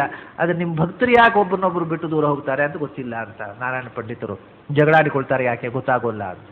ಹೀಗೆ ಅದು ಯಸ್ಯ ಅಗ್ರಜ ಅಗ್ರ್ಯಾತ್ಮಜ. ಯಾವ ಭಗವಂತನ ಮಗನ ಮೊದಲ ಮಗನೋ ಯಾರು, ಇಡೀ ಜಗತ್ತಿಗಿಂತ ಮೊದಲಿದ್ದವ ಮತ್ತು ಕೊನೆಗೊಮ್ಮೆ ಇಡೀ ಜಗತ್ತನ್ನು ನಾಶ ಮಾಡತಕ್ಕ ಉಗ್ರಹ. ಆದ್ಯೋಪಿ ಯಸ್ಯ ಅಗ್ರಜ ಅಗ್ರ್ಯಾತ್ಮಜ ಸದ್ಗೃಹೀತ ಸದಾ. ಅಂಥ ಭಗವಂತ ಯಾರೋನು ಸದ್ಗೃಹೀತ ಸದಾ ಸಜ್ಜನರಿಂದ ಆಶ್ರಯಿಸಲ್ಪಟ್ಟವ. ಸಜ್ಜನರು ಯಾವಾಗಲೂ ಹಿಡ್ಕೊಂಡು ಬಿಡ್ತಾರೆ, ಗಟ್ಟಿಯಾಗಿ ಹಿಡ್ಕೊಂಡು, ಸಜ್ಜನರಿಂದ ಗಟ್ಟಿಯಾಗಿ ಹಿಡ್ಕೊಂಡವಂತೂ ವಸ್ತು ಸಜ್ಜನರು. ಸದ್ಗೃಹೀತ ಸಜ್ಜನರು ಜ್ಞಾನಿಗಳು ಎಲ್ಲ ಅರ್ಥವೂ ಒಂದು ಸತ್ತಮತಿ. ಸದ್ಗೃಹೀತ ಸದಾ ಯಃ ಪರಂ ದೈವತಂ. ಸಜ್ಜನರಿಂದ ಆಶ್ರಿತವಾದ ಪರಮ ದೇವತೆ, ದೇವತೆಗಳಿಗೆಲ್ಲ ದೇವತೆ, ಹಿರಿಯ ದೇವತೆ. ದೈವತಾನಾಂಚ ದೈವತಂ ಮಂಗಲಂ ಮಂಗಲಾನಾಂಚ ದೇವತಾನಾಂಚ ದೈವತಂ ಅಂತ ಹೇಳ್ಕೊಂಡು, ದೈವತಂ ದೇವತಾನಾಂಚ ಅಂತ ದೇವತೆಗಳಿಗೂ ಹಿರಿಯ ದೇವತೆಯಾಗಿರತಕ್ಕ ಪರದೇವತೆ. ಪರಾಸ್ಯ ಶಕ್ತಿ ವಿವಿಧೈವ ಶ್ರೀಯತೆ ಸ್ವಾಭಾವಿಕಿ ಜ್ಞಾನ ಬಲಕ್ರಿಯಾಚ ಅಂತ ಶ್ರುತಿಯಲ್ಲಿ ಹೇಳಿರತಕ್ಕಂಥ ಪರಾಶಕ್ತಿ ಅಂತಾರೆ, ಪರದೇವತೆ ಅಂತಾರೆ. ಎಲ್ಲವನ್ನೂ ನಿಯಂತ್ರಿಸುವ ದೇವತೆಗಳಿಗೂ ನಿಯಾಮಕ ಶಕ್ತಿಯಾದ ಪರದೇವತೆ ಯಾರೋ ಅಂಥ ಪ್ರೇಣಯಾಮೋ ವಾಸುದೇವಂ ದೇವತಾ ಮಂಡಲ ಖಂಡಮಂಡಾನಂ ಪ್ರೇಣಯಾಮೋ ವಾಸುದೇವಂ. ಆ ಭಗವಂತನನ್ನು ಇನ್ನೊಂದು 8ನೇ ಪದ್ಯದಲ್ಲಿ ಅಚ್ಯುತ ಅನ್ನುವ ಶಬ್ದದಿಂದ ಸ್ತೋತ್ರ ಮಾಡ್ತಾರೆ. ಭಗವಂತನ ಅಚ್ಯುತ ಸದಾಚಾರ ಸ್ಮೃತಿಯಲ್ಲಿ ಕೂಡ ಆಚಾರ್ಯರು ಯಸ್ಮಿನ್ ಸರ್ವಾಣಿ ಕರ್ಮಾಣಿ ಸನ್ಯಸ್ಯ ಅಧ್ಯಾತ್ಮ ಚೇತಸ ನಿರಾಶೀ ನಿರ್ಮಮೋ ಯಾತಿ ಪರಂ ಜಯತಿ ಸೋ ಅಚ್ಯುತಃ ಅಂತ ಸದಾಚಾರ ಸ್ಮೃತಿಯ ಮಂಗಲಾಚರಣೆಯಲ್ಲಿ ಅಚ್ಯುತನನ್ನ ಸ್ಮರಣೆ ಮಾಡಿದ್ದಾರೆ. ಇಲ್ಲಿ ಹೇಗೆ ಅಜಿತ ರೂಪವನ್ನು ಸ್ಮರಣೆ ಮಾಡಿದರು, ಹಾಗೆ ಅಚ್ಯುತ ರೂಪವನ್ನು ಸ್ಮರಣೆ ಮಾಡಿದ್ದಾರೆ. ಅಚ್ಯುತ ಅಂದರೆ ಏನು, ಆ ಶಬ್ದಕ್ಕೆ ಅರ್ಥ ಏನು? ಅಚ್ಯುತ ಅಂದರೆ ಆ ಶಬ್ದದ ಎಟಿಮಾಲಜಿ ಜೊತೆಗೆ ಭಗವಂತನನ್ನು ಅಚ್ಯುತ ನಾಮದಿಂದ ಸ್ತೋತ್ರ ಮಾಡ್ತಾರೆ. ಅಚ್ಯುತೋ ಯೋ ಗುಣೈ ನಿತ್ಯಮೇವ ಅಖಿಲೈ ಪ್ರಚ್ಯುತೋ ಅಶೇಷ ದೋಷೈ ಸದಾ ಪೂರ್ತಿತಃ ಉಚ್ಯತೆ ಸರ್ವ ವೇದೋರ್ವಾದೈ ರಜಃ ಸ್ವರ್ಚ್ಯತೆ ಬ್ರಹ್ಮ ರುದ್ರೇಂದ್ರ ಪೂರ್ವೈ ಸದಾ. ಅದನ್ನು ಅಚ್ಯುತ, ಅವನಿಗೆ ನಿನಗೆ ಅಚ್ಯುತ ಅಂತ ಹೆಸರಲ್ವೇ ಭಗವಂತನಿಗೆ? ಯಾಕೆ ಆ ಹೆಸರು? ಅಚ್ಯುತ ಅಂದರೆ ಏನು? ಅಚ್ಯುತ ಯೋ ಗುಣೈ ನಿತ್ಯಮೇವ ಅಖಿಲೈ, ಯಾರು ಎಲ್ಲ ಗುಣಗಳಿಂದಲೂ ನಿರಂತರ ಅಚ್ಯುತನೋ ಅವನು ಅಚ್ಯುತ. ಚ್ಯುತಿ ಅಂದರೆ ಕಳ್ಕೊಳ್ಳುವುದು, ಇಲ್ಲವಾಗುವುದು. ಯಾರು ಎಲ್ಲ ಗುಣಗಳಿಂದಲೂ ಯಾವತ್ತೂ ಅಚ್ಯುತನೋ ಅಂದರೆ ಯಾವ ಕಾಲದಲ್ಲೂ ಗುಣಗಳ ಚ್ಯುತಿಯೇ ಇಲ್ಲದ ಸದಾ ಗುಣಪೂರ್ಣನಾದವನೋ ಅವನಿಗೆ ಅಚ್ಯುತ ಅಂತ ಹೆಸರು. ಅಚ್ಯುತ ಯೋ ಗುಣೈ ನಿತ್ಯಮೇವ ಅಖಿಲೈ, ಎಲ್ಲ ಗುಣಗಳಿಂದ ಎಲ್ಲ ಕಾಲದಲ್ಲಿಯೂ ಪೂರ್ಣನಾದವನು, ಯಾವ ಗುಣದ ಚ್ಯುತಿಯೂ ಎಂದೂ ಇಲ್ಲದವನು ಅವನು ಅಚ್ಯುತ. ನಚ್ಯವತೆ ಗುಣೈ ಇತಿ ಅಚ್ಯುತ. ಗುಣಗಳಿಂದ ಚ್ಯುತನಾಗುವುದೇ ಇಲ್ಲ, ಗುಣಗಳಿಂದ ವಿರಹಿತ ಆಗುವುದೇ ಇಲ್ಲ ಯಾರೋ ಅವನು ಅಚ್ಯುತ. ನಮ್ಮಲ್ಲಿ ಇರೋದೇ ಕಿಂಚಿತ್ತು, ಆ ಗುಣಗಳು ಚ್ಯುತ ಆಗ್ತಾ ಇರ್ತವೆ. ಒಂದು ಇರತಕ್ಕಂಥ ಗುಣ ಪರ್ಮನೆಂಟ್ ಆಗಿರೋದಿಲ್ಲ, ಬದಲಾಗ್ತಾ ಇರ್ತದೆ. ಬದಲಾಗದ ಅನಂತ ಗುಣಗಳು ಎಂದೆಂದೂ ಇರುವಂಥ ರೂಪ ಅದು ಅಚ್ಯುತ. ಅಚ್ಯುತೋ ಯೋ ಗುಣೈ ನಿತ್ಯಮೇವಾಖಿಲೈ. ಇನ್ನೊಂದು ಅಚ್ಯುತ ಅಂತ ಅನ್ನೋದಕ್ಕೆ ಏನರ್ಥ ಅಂದರೆ ಪ್ರಚ್ಯುತೋ ಅಶೇಷ ದೋಷೈ. ಅವನು ಅಚ್ಯುತನೂ ಹೌದು, ಅವನು ಚ್ಯುತನೂ ಹೌದು. ಯಾವುದರಿಂದ ಚ್ಯುತ? ದೋಷಗಳಿಂದ ಚ್ಯುತ. ದೋಷಗಳು ಅವನಲ್ಲಿ ಇಲ್ಲವೇ ಇಲ್ಲ, ಆದ್ರಿಂದ ಅವನು ಅಚ್ಯುತ. ಅಂದರೆ ಆಹಾ ಅಂದರೆ ಏನು? ಆ ಅಂದರೆ ಅಕಾರವಾಚ್ಯ. ಯಾಕೆ ಅಕಾರವಾಚ್ಯ? ಆ ಅಂದರೆ ಇಲ್ಲ ಅಂತ ಅರ್ಥ. ಯಾವುದಿಲ್ಲ, ದೋಷಗಳಿಲ್ಲ, ಆದ್ರಿಂದ ಅಕಾರವಾಚ್ಯನಾಗಿದ್ದಾನೆ. ಆದ್ರಿಂದ ಅವನು ಎಲ್ಲ ದೋಷಗಳಿಂದ ಚ್ಯುತನಾದವನು, ಅಕಾರವಾಚ್ಯನಾದವನು, ಆದ್ರಿಂದ ಅಚ್ಯುತನಾಗಿದ್ದಾನೆ. ಅಚ್ಯುತೋ ಅಶೇಷ ದೋಷೈ, ಯಾವ ದೋಷವೂ ಅವನಲ್ಲಿಲ್ಲ. ಯಾಕೆ? ಸದಾ ಪೂರ್ತಿತಃ, ಅದು ಪರಿಪೂರ್ಣ. ಅದು ಪರಿಪೂರ್ಣವಾದದ್ರಲ್ಲಿ ದೋಷ ಇದ್ರೆ ಅಪೂರ್ಣ ಆಯ್ತದು. ಅಪೂರ್ಣತೆಯೂ ಒಂದು ದೋಷ, ಆದ್ರಿಂದ ಅದು ಪರಿಪೂರ್ಣ. ಆದ್ದರಿಂದ ಯಾವ ದೋಷವೂ ಇಲ್ಲದ, ದೋಷಗಳು ಇಲ್ಲ, ಆದ್ರಿಂದ ಅಚ್ಯುತ. ಗುಣಗಳಿಂದ ಪರಿಪೂರ್ಣ, ಆದ್ರಿಂದ ಅಚ್ಯುತ. ಪ್ರಚ್ಯುತೋ ಅಶೇಷ ದೋಷೈ ಸದಾ ಪೂರ್ತಿತಃ, ಎಲ್ಲ ಗುಣಗಳು ತುಂಬಿರುವುದರಿಂದ. ಉಚ್ಯತೆ ಸರ್ವ ವೇದೋರು ವಾದೈರಜಃ, ಆದ್ದರಿಂದಲೇ ಎಲ್ಲ ವೇದಗಳು ಅವನನ್ನೇ ಕೊಂಡಾಡುವುದು. ಯಾಕಂದರೆ ಎಲ್ಲಿ ಗುಣ ಇದೆ ಅದನ್ನು ಕೊಂಡಾಡಬೇಕಪ್ಪ. ಬರೀ ದುರ್ಗುಣಗಳ ಬಗ್ಗೆ ಹೊಗಳಿ ಏನು ಮಾಡ್ಲಿಕ್ಕಾಗತ್ತೆ? ಏನೋ ಲಾಭ ಇದ್ದರೆ ದುರ್ಗುಣ ಇದ್ದವರನ್ನು ನಿಮ್ಮಂಥವರಿಲ್ಲ, ನೀವೇ ಇಂದ್ರ, ನೀವೇ ಚಂದ್ರ ಅಂತ ಹೊಗಳ್ತೇವೆ ತಾತ್ಕಾಲಿಕ ಲಾಭಕ್ಕೋಸ್ಕರ. ಇಲ್ಲದೇ ಇದ್ದರೆ ಹೋದ್ಮೇಲೆ ಹೇಳ್ತೇವೆ ಏನೋ ಮಾರಾಯ ಒಂದಿಷ್ಟು ದುಡ್ಡು ಬೇಕಾಗಿತ್ತು, ಅವ್ರನ್ನ ನೀವೇ ಇಂದ್ರ ನೀವೇ ಚಂದ್ರ ಅಂದರು, ಅವರಂಥ ಮುಟ್ಟಾಳ ಯಾರೂ ಇಲ್ಲ, ಅವ್ರನ್ನೂ ಹೊಗಳಬೇಕಾಯ್ತು ಮನೆ ಹೋಗಿ ಹೇಳ್ತೀವಿ. ಆದರೆ ವಾಸ್ತವಿಕವಾಗಿರುವ ಗುಣವನ್ನು ಹೊಗಳಿದಾಗ ಆಗೋದಿಲ್ಲ. ವೇದಗಳು ಯಾವುದೂ ಹೀಗೆ ಮುಖಸ್ತುತಿ ಮಾಡುವುದಿಲ್ಲ. ಉಚ್ಯತೆ ಸರ್ವ ವೇದೋರುವಾದೈ, ಸಮಸ್ತ ವೇದಗಳ ಶ್ರೇಷ್ಠವಾದ ವಾದ ಅಂದರು. ಮತ್ತು ವೇದದಲ್ಲಿ ಮತ್ತೆ ನಾನು ಹೇಳಿದ್ನಲ್ಲ ಕೆಟ್ಟ ವಾದಗಳೆಲ್ಲ ಇವ ವೇದದಲ್ಲಿ ಉರುವಾದ ವೇದದ ಸಹಜವಾದ ಉತ್ಕೃಷ್ಟವಾದ ಅರ್ಥ ಚಿಂತನೆ ಮಾಡುವಾಗ ಆ ರೀತಿ ಅರ್ಥ ಚಿಂತನೆ ಮಾಡತಕ್ಕಂಥ ಮಂದಿ ಅವರ ವಾದ ಚಿಂತನೆಯಲ್ಲಿ ಬರೇ ಭಗವಂತನೇ ಉಚ್ಯತೆ, ಭಗವಂತನ ಸ್ವರೂಪ ಮಾತ್ರವೇ ಅಲ್ಲಿ ಕಾಣ್ತದೆ ಹೊರತು ಇನ್ನೇನೂ ಕಾಣುವುದಿಲ್ಲ ವೇದದಲ್ಲಿ. ಇದು ನಾವು ಸಂಧ್ಯಾ ವಂದನೆಯಲ್ಲಿ ಒಂದು ಶ್ಲೋಕ ಹೇಳ್ತೇವೆ, ವೇದೇ ರಾಮಾಯಣೇ ಚೈವ ಪುರಾಣೇ ಭಾರತೆ ತಥಾ ಆದಾವಂತೆ ಚ ಮಧ್ಯೆ ಚ ವಿಷ್ಣು ಸರ್ವತ್ರ ಗೀಯತೆ. ಇದು ಬರೇ ಶ್ಲೋಕ ಅಲ್ಲ, ಇದು ಅನುಸಂಧಾನವಾಗಬೇಕು ಅಂತ ಹೇಳ್ತಾರೆ ಅವರ ಆಚಾರ್ಯ. ವೇದವಾಗಲಿ, ರಾಮಾಯಣ ಆಗಲಿ, ಪುರಾಣ ಆಗಲಿ, ಭಾರತ ಆಗಲಿ, ಅದರ ಆದಿ ಅಂತ ಮಧ್ಯ, ಪ್ರಾರಂಭದಿಂದ ಮಂಗಲ ಶ್ಲೋಕದಿಂದ ಹಿಡಿದು ಸಮಾಪ್ತಿ ಶ್ಲೋಕ ತನಕ ಯಾವ ಶ್ಲೋಕ ನೋಡಿದರೂ, ಯಾವ ಶಬ್ದ ಓದಿದರೂ ಸರ್ವತ್ರ ವಿಷ್ಣು ಗೀಯತೆ, ಪ್ರತಿಯೊಂದು ಶಬ್ದವೂ ಭಗವಂತನ ನಾಮವಾಗಿ ಕಾಣಬೇಕು. ವೇದೈಶ್ಚ ಸರ್ವೈರಹಮೇವ ವೇದ್ಯ ಗೀತೆಯಲ್ಲಿ ಹೇಳಿದ ಎಲ್ಲ ವೇದಗಳು ನನ್ನನ್ನೇ ಹೇಳೋದು, ಬೇರೆ ಯಾರನ್ನು ಹೇಳೋದೇ ಇಲ್ಲ. ವೇದಾಂತ ಕೃತ ವೇದಾರ್ಥ ನಿರ್ಣಾಯಕವಾಗಿರತಕ್ಕಂಥ ಗ್ರಂಥವನ್ನು ರಚನೆ ಮಾಡಿದವನು ನಾನು, ಎಲ್ಲ ವೇದಗಳಿಂದ ವಾಚ್ಯನಾದವನು ನಾನು. ಆದರೆ ಇತ್ಯಸ್ಯಾಹ ಭಾಗವತಲ್ಲಿ ಹೇಳಿದ ಇತ್ಯಸ್ಯಾಹ ಹೃದಯ ಸಾಕ್ಷಾತ್ ನಾನ್ಯೋ ಮದ್ವೇದ ಕಶ್ಚನ. ಆದರೆ ವೇದದ ನಿಜವಾದ ಅರ್ಥ ನನಗೆ ಬಿಟ್ಟಿನ ಯಾರಿಗೂ ಗೊತ್ತೇ ಆಗಿಲ್ಲ ಇನ್ನೂ ಪೂರ್ತಿ ಅಂತ. ಎಲ್ಲ ಅರ್ಧಂಬರ್ಧವೇ ತಿಳಿದ್ರು ಹೊರತು ಪೂರ್ತಿಯಾಗಿ ವೇದ ನನ್ನನ್ನೇ ಹೇಳುತ್ತೆ ಎನ್ನುವ ವೇದದ ಪೂರ್ಣ ಅರ್ಥ ನನಗಲ್ಲದೆ ಇನ್ನು ಯಾರಿಗೂ ತಿಳಿದೇ ಇಲ್ಲ ಅಂತ ಹೇಳ್ತಾನೆ. ಅದನ್ನೇ ಗೀತೆಯಲ್ಲಿ ಹೇಳಿದಾನೆ, ವೇದ ವಿದೇವ ಚಾಹಂ, ನಾನೇ ವೇದವಿತ್ತು, ವೇದದ ನಿಜವಾದ ರಹಸ್ಯವನ್ನ ಪೂರ್ತಿಯಾಗಿ ತಿಳಿದವನು ನಾನೇ, ಉಳಿದವರಿಗೆ ಆದ ರಹಸ್ಯವೇ ತಿಳಿದಿಲ್ಲ. ಹೀಗೆ ವೇದ ಉರುವಾದ ಈ ವೇದದ ಉತ್ಕೃಷ್ಟವಾದಂತಹ ಅರ್ಥ ಚಿಂತನೆ ಮಾಡುವಾಗ ವಾಚ್ಯನಾಗುವನು ಯಾರು ಅಂದರೆ ಉಚ್ಯತೆ ಸರ್ವವೇದೋರ್ವಾದೈ ಅಜಃ, ಹುಟ್ಟು ಸಾವುಗಳಿರದ ಭಗವಂತನೇ ಸಮಸ್ತ ವೇದ ಪ್ರತಿಪಾದ್ಯನಾಗಿದ್ದಾನೆ. ಆದ್ದರಿಂದಲೇ ಸ್ವರ್ಚ್ಯತೆ ಬ್ರಹ್ಮ ರುದ್ರೇಂದ್ರ ಪೂರ್ವೈ ಸದಾ, ಯಾರು ಎಲ್ಲ ವೇದಗಳಿಂದ ಪ್ರತಿಪಾದ್ಯನೋ, ಯಾರು ಎಲ್ಲ ಗುಣಗಳಿಂದ ಭರಿತನೋ, ಯಾರಲ್ಲಿ ಯಾವ ದೋಷಗಳೂ ಇಲ್ಲವೋ ಅವನನ್ನೇ ಅಲ್ಲವೇ ನಾವು ನಿತ್ಯ ಆರಾಧನೆ ಮಾಡಬೇಕು, ಪೂಜೆ ಮಾಡಬೇಕು, ಉಪಾಸನೆ ಮಾಡಬೇಕು, ಅನುಗ್ರಹಕ್ಕೋಸ್ಕರ ಪ್ರಾರ್ಥಿಸಬೇಕು. ಅದರಿಂದ ಸ್ವರ್ಚ್ಯತೆ, ಅವನೇ ಎಲ್ಲರಿಂದಲೂ ಪೂಜಿಸಲ್ಪಡ್ತಾ ಇದ್ದಾನೆ. ಯಾರಿಂದ? ಎಲ್ಲರಿಂದ. ಬ್ರಹ್ಮ ರುದ್ರ ಇಂದ್ರ ಪೂರ್ವೈಹಿ, ಬ್ರಹ್ಮದೇವರು, ರುದ್ರದೇವರು, ಇಂದ್ರಾದಿ ದೇವತೆಗಳಿಂದ ಹಿಡಿದು ಸಮಸ್ತ ಸಾತ್ವಿಕ ಸಮುದಾಯದಿಂದ ಸದಾ ಪೂಜಿಸಲ್ಪಡ್ತಕ್ಕಂಥ ಆ ತತ್ವ, ಅದನ್ನ ಪ್ರಣಯಾಮೋ ವಾಸುದೇವಂ ದೇವತಾ ಮಂಡಲ ಖಂಡ ಮಂಡಾನಂ ಪ್ರಣಯಾಮೋ ವಾಸುದೇವಂ ಅಂತ ಅನ್ನತಕ್ಕಂಥ ಪದ್ಯದ ಜೊತೆಗೆ ಇವತ್ತಿನ ದ್ವಾದಶ ಸ್ತೋತ್ರ ಮಾಲಿಕೆಯ ಈ ಚಿಂತನೆಯನ್ನು ಮುಗಿಸೋಣ. ಇನ್ನು ಉಳಿದಿರತಕ್ಕಂಥದ್ದು ಪದ್ಯಗಳನ್ನು ನಾಳೆ ಬೆಳಿಗ್ಗೆ ಈ 8 ಪದ್ಯಗಳಾಯಿತು ಈಗ ಒಟ್ಟಿಗೆ. ಇನ್ನು 4 ಪದ್ಯಗಳಿವೆ, ಅಲ್ಲಿಗೆ ಈ ಸ್ತೋತ್ರ ಮುಗಿಯುತ್ತೆ. 4 ಪದ್ಯಗಳನ್ನು ನಾಳೆ ಬೆಳಿಗ್ಗೆ ಫಲಸ್ತುತಿ ಕೊನೆಗೆ ಕೊಲಫೋನ್ ಸೇರಿ 4 ಇರೋದು, 3 ಸ್ತೋತ್ರದ 3 ಪದ್ಯಗಳು ಮತ್ತು 1 ಕೊಲಫೋನ್ ಸೇರಿ 4 ಪದ್ಯಗಳು. ಅದನ್ನು ನಾಳೆ ದಿವಸ ನೋಡೋಣ. ಅಲ್ಲಿ ತನಕ ನಿಮಗೆಲ್ಲ ಅಭಿನಂದನೆಗಳು ಮತ್ತು ನಮಸ್ಕಾರ. ಸೂನು ಸತ್ಯವತಿ ಹೃದಯ ನಂದನೋ ವ್ಯಾಸಃ ಯಸ್ಯ ಹಾಸ್ಯ ಕಮಲಗಲಿತಂ ವಾಂಗ್ಮಯಮೃತಂ ಜಗತ್ ಪಿಬತಿ. ಭುಜಗ ಭೋಗಾಭಮುದ್ಯಮ್ಯ ಹೃದಯಂ ನಿಜಭುಜಂ ದಕ್ಷಿಣಂ ಲಕ್ಷಣಾಢ್ಯಂ ಲಲಿತಮುದ್ರಿಕ್ತ ವಿಜ್ಞಾನಮುದ್ರಂ ಭಜ ಭಜ ಅನಂತಮಿತ್ಯಾಲಪಂತಂ ಪ್ರಣತವಾನ್ ಪ್ರಾಣಿನಾಂ ಪ್ರಾಣಭೂತಂ ಪ್ರಣತಿಭಿಃ ಪ್ರಣೇ ಪೂರ್ಣಬೋಧಂ. ಭವದವೋಷ್ಣೇನ ತಾತಪ್ಯಮಾನಾನ್ ಭುವಿ ಪರಂ ನಾಥಮಪ್ರೇಕ್ಷಮಾಣಾನ್ ಭುವನಮನ್ಯೇನ ಚ ಅನ್ಯೇನ ದೋಷ್ಣಾ ಭವತು ಭೀರ್ಮಾ ಇತಿ ನ ಸಾಂತ್ವಯಂತಂ ಪ್ರಣತವಾನ್ ಪ್ರಾಣಿನಾಂ ಪ್ರಾಣಭೂತಂ ಪ್ರಣತಿಭಿಃ ಪ್ರಣೇ ಪೂರ್ಣಬೋಧಂ.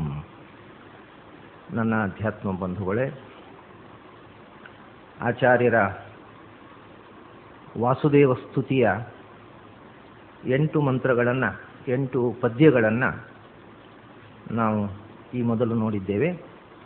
ಇವತ್ತು 9ನೇ ಪದ್ಯದಿಂದ ನಾವು ಪ್ರಾರಂಭಿಸಬೇಕು. 9ನೇ ಪದ್ಯ, ಧಾರ್ಯತೆ ಯೇನ ವಿಶ್ವಂ ಸದಾ ಜಾಧಿಕಂ ವಾರ್ಯತೆ ಶೇಷ ದುಃಖಂ ನಿಜಧ್ಯಾಯಿನಾಂ ಪಾರ್ಯತೆ ಸರ್ವಮನ್ಯೈರ್ನಯತ್ ಪಾರ್ಯತೆ ಕಾರ್ಯತೆ ಚಾಖಿಲಂ ಸರ್ವಭೂತೈ ಸದಾ ಪ್ರೀಣಯಾಮೋ ವಾಸುದೇವಂ ದೇವತಾ ಮಂಡಲ ಖಂಡ ಮಂಡಾನಂ ಪ್ರೀಣಯಾಮೋ ವಾಸುದೇವಂ.